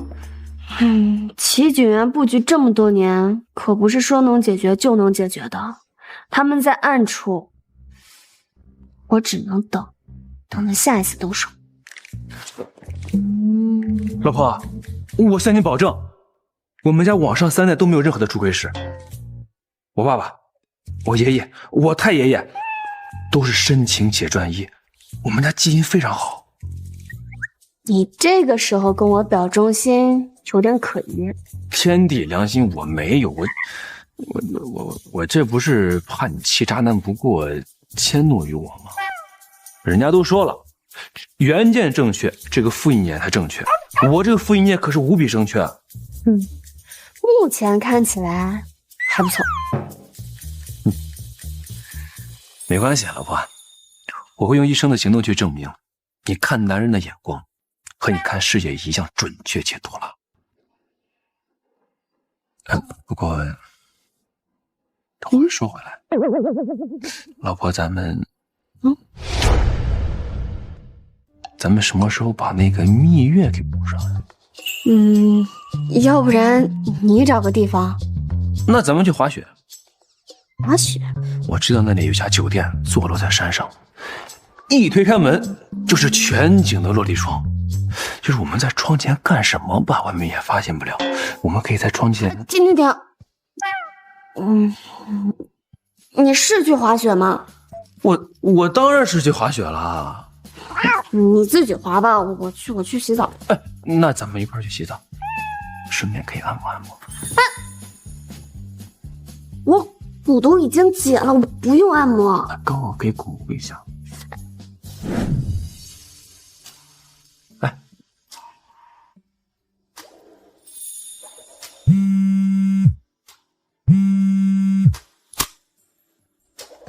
喂，董事长，出大事了！齐景元在媒体公开说他拥有苏氏集团最多的股份，还说要即将担任苏氏集团董事长。他哪来的那么多股份？是安如雪把他的股份全部转让了，我们还是被摆了一道。那我们现在怎么办呀，董事长？他还说今天下午就要举办新闻发布会，邀请了所有苏氏集团新老股东，还说让您务必到场。发布会在哪儿？在天海盛宴。好，我知道了。你准备一下，我下午过去，让司机来接我。嗯。季警员出现了。季警员出现了。他几乎收购了外部的所有股份，加上安如雪的30%，他现在手上的股份应该有45%，比我的多。他要收网了。好，那我跟你一块儿去。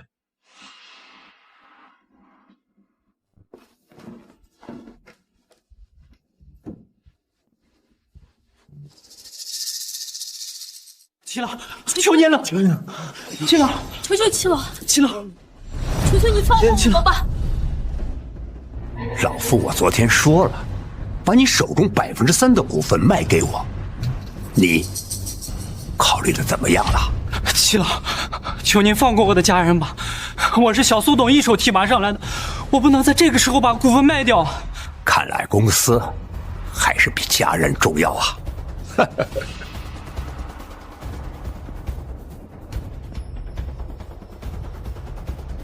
这个是解药，真不打算要你儿子了。你儿子他挺可爱的，就是不知道他能不能扛过紧了。他今年才5岁，你怎么能给小孩下毒呢？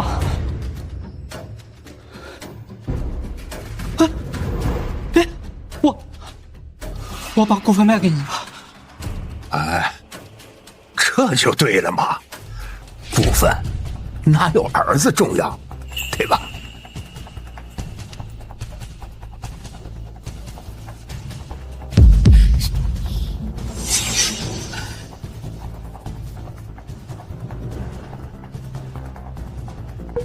七老还是一如既往的喜欢滥用毒药。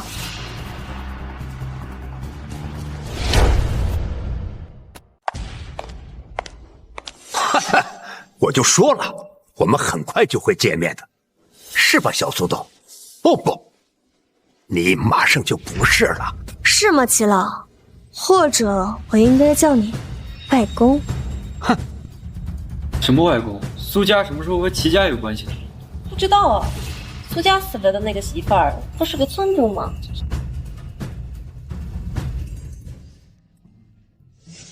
原来你这个废物渣爹在啊！我还以为他没来呢。自己的公司被霸占，这眼睁睁的看着，算什么男人？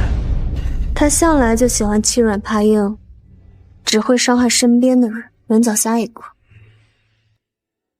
你又是谁？啊，我是苏家上门赘婿，我叫叶玄义。哼，姓叶，我还以为是那个国武叶家呢，原来只不过是一个上门女婿罢了。你就娶了这么一个废物小白脸？哎，我可不是废物啊！我会洗衣，我会做饭，我还会暖床。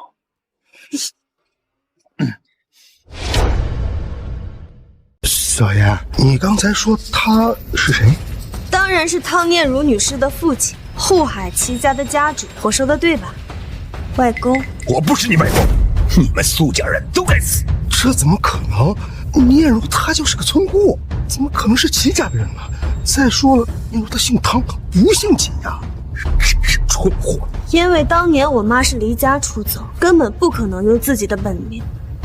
因为外婆姓汤，所以改名叫汤念如，没错吧？我悉心教导多年的女儿，竟然铁了心了，要嫁给你这么一个蠢货！你真的是念如的父亲？念如是卢海齐家大小姐，这怎么可能呢？这么说，你是给念如报仇来了？恭喜你，终于反应过来了。再晚一点，苏家就要变成第二个齐家。您既然是念如的父亲，那我就应该尊您一声岳父。那念如她是难产死的，我们也不想那样啊！你不能因为这个迁怒我们整个苏家吧？混蛋孽障！谁是你岳父？谁是你岳父？妈呀！怎么还动手啊？就是妈天！你那么疼爱你的女儿，你干嘛让她流落到村庄？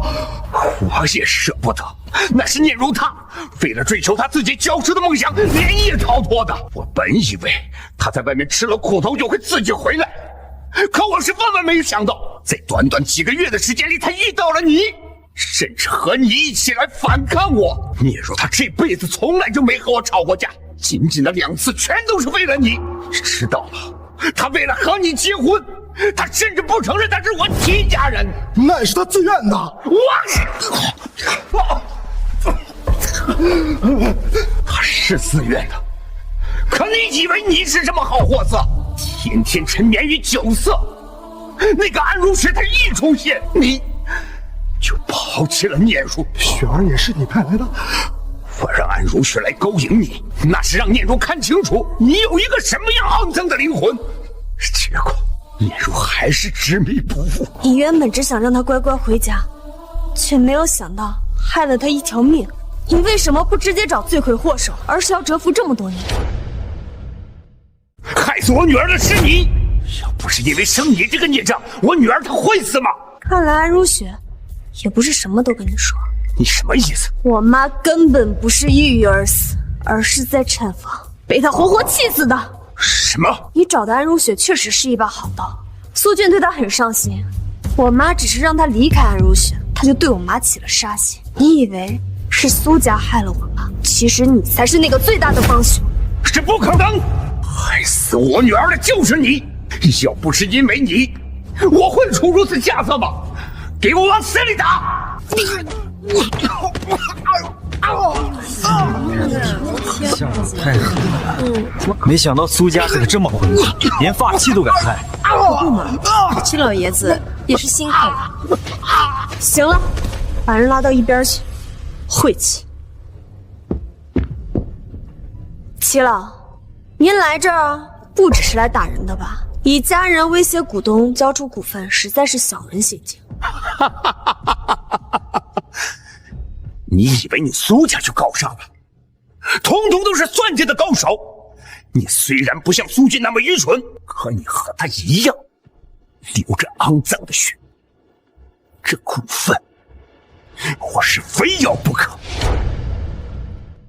苏爷，你已经输了。我现在手中持有48%的股份，按照规矩，我已经是苏氏集团的董事长。你们苏氏很快就会更名为齐氏。是，你只要再收购3%的股份，就是持有51%股份的最大股东，没有人可以撼动你。没错，你们都给我听好了，我现在是集团最大的掌舵人，再加上我齐家强大的势力，你们总不会为这么一点股份得罪我吧？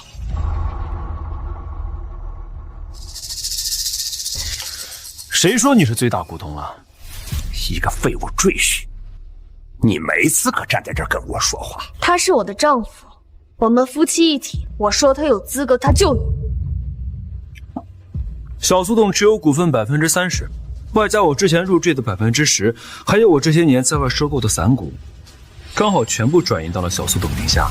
现在，小苏董持有的股份加起来，刚好也是48%。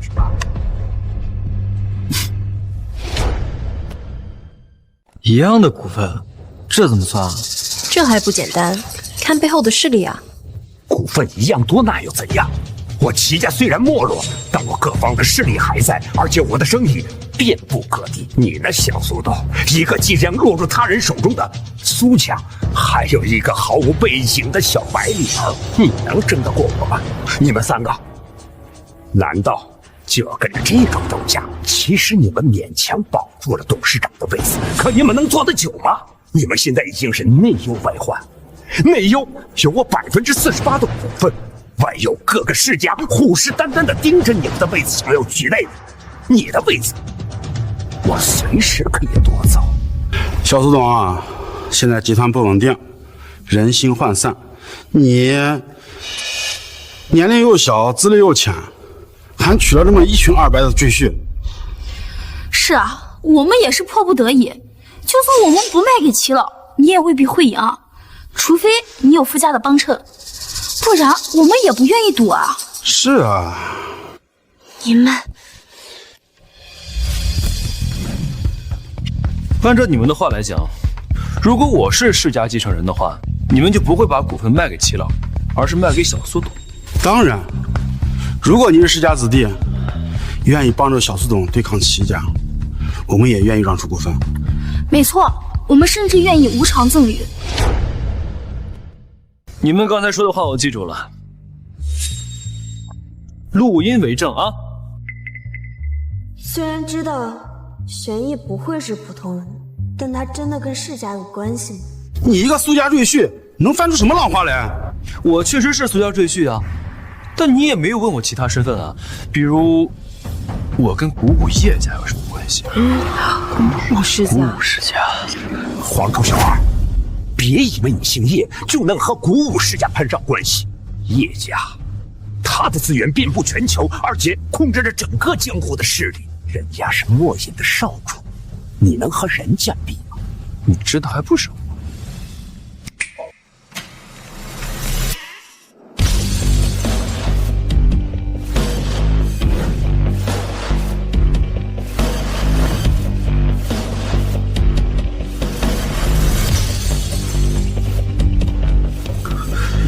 属下来迟，请少主责罚。我们少主乃是古武叶家的现任家主，也是墨隐的少主。今日和苏家大小姐苏莹结婚，那是两情相悦，不论世家恩怨。但凡如若有人侵犯我少主夫人的话，叶家不可能善罢甘休。这怎么可能？你真是叶家的人？老婆。我前期没有想对你刻意隐瞒古道茶那些地儿，还有温泉，都是我叶家的产业，我是一直没有时间解释呢。不过也是，你的身手还有雷云双羽都非比寻常，竟然是武术世家。等等，我海外账户被吞掉的那400亿，那400亿嘛，也是我错的。老婆，你不会生气了吧？这咱回家再说好不好？没有，反正早晚都会知道，只不过这个方式有点特别。这个标志只有叶家人能使用，世界上没有人可以模仿，真的是鼓舞叶家的人。苏家的赘婿竟然是鼓舞叶家的现任家主，苏家和叶家强强联合，还有其他世家什么事？3位还有其他话要讲吗？刚才你们可是信誓旦旦的说，只要我是世家子弟，你们就会把股份无偿转让，该不会耍赖吧？耍赖也没有关系，你们怕齐老的报复，难道就不怕我鼓舞叶家的报复吗？我这个人吧，虽然没有齐老那么小心眼儿，但是我这个人也是相当护短的。你们敢欺负我媳妇儿，就应该知道有什么下场。把这些转让合同给我签了。签！我们签！你们不能签！出尔反尔！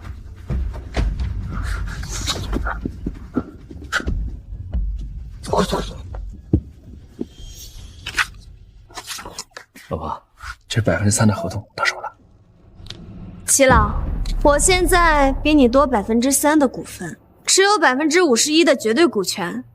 不管是苏家还是苏氏集团，都只可能是苏家人的。那又怎样？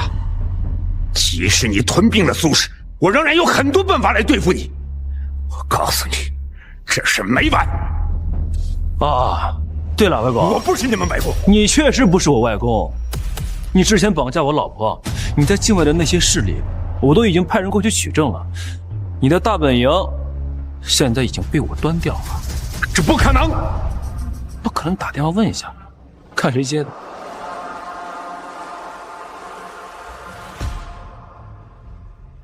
你好，这里是调查局。怎么是调查局？你的人全在调查局，你这些年做的肮脏生意，我都已经全部给了国际部。你就等着来被抓吧。完了，全完了！孽叔啊，孽叔，你还真是生了一个好女儿。我不明白，你为什么一定要毁掉苏家？包括我也有你们的血脉。只要你苏家还在一起，我就会时常想起我的女儿。她是为了生下你而死的，是你葬送了她。不过，有一点我确实是看错了，你和你的妈妈还是挺像的，一样的坚韧果敢。只是，我希望你看男人的眼光比他们好一点。哎，这糟老头子，那他跟我比，嘿，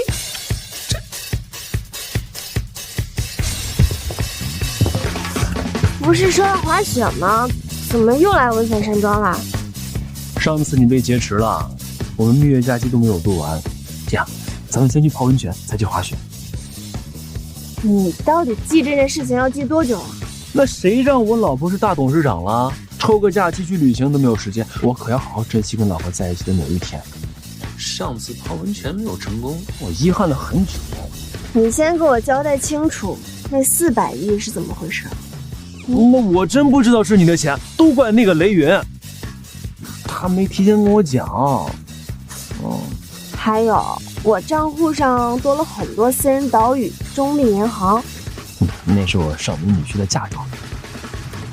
看来你对这个赘婿啊是啊，我很喜欢。只要是能够对你有帮助的事情，我都乐意去做。苏妍，我爱你。我也是。老公。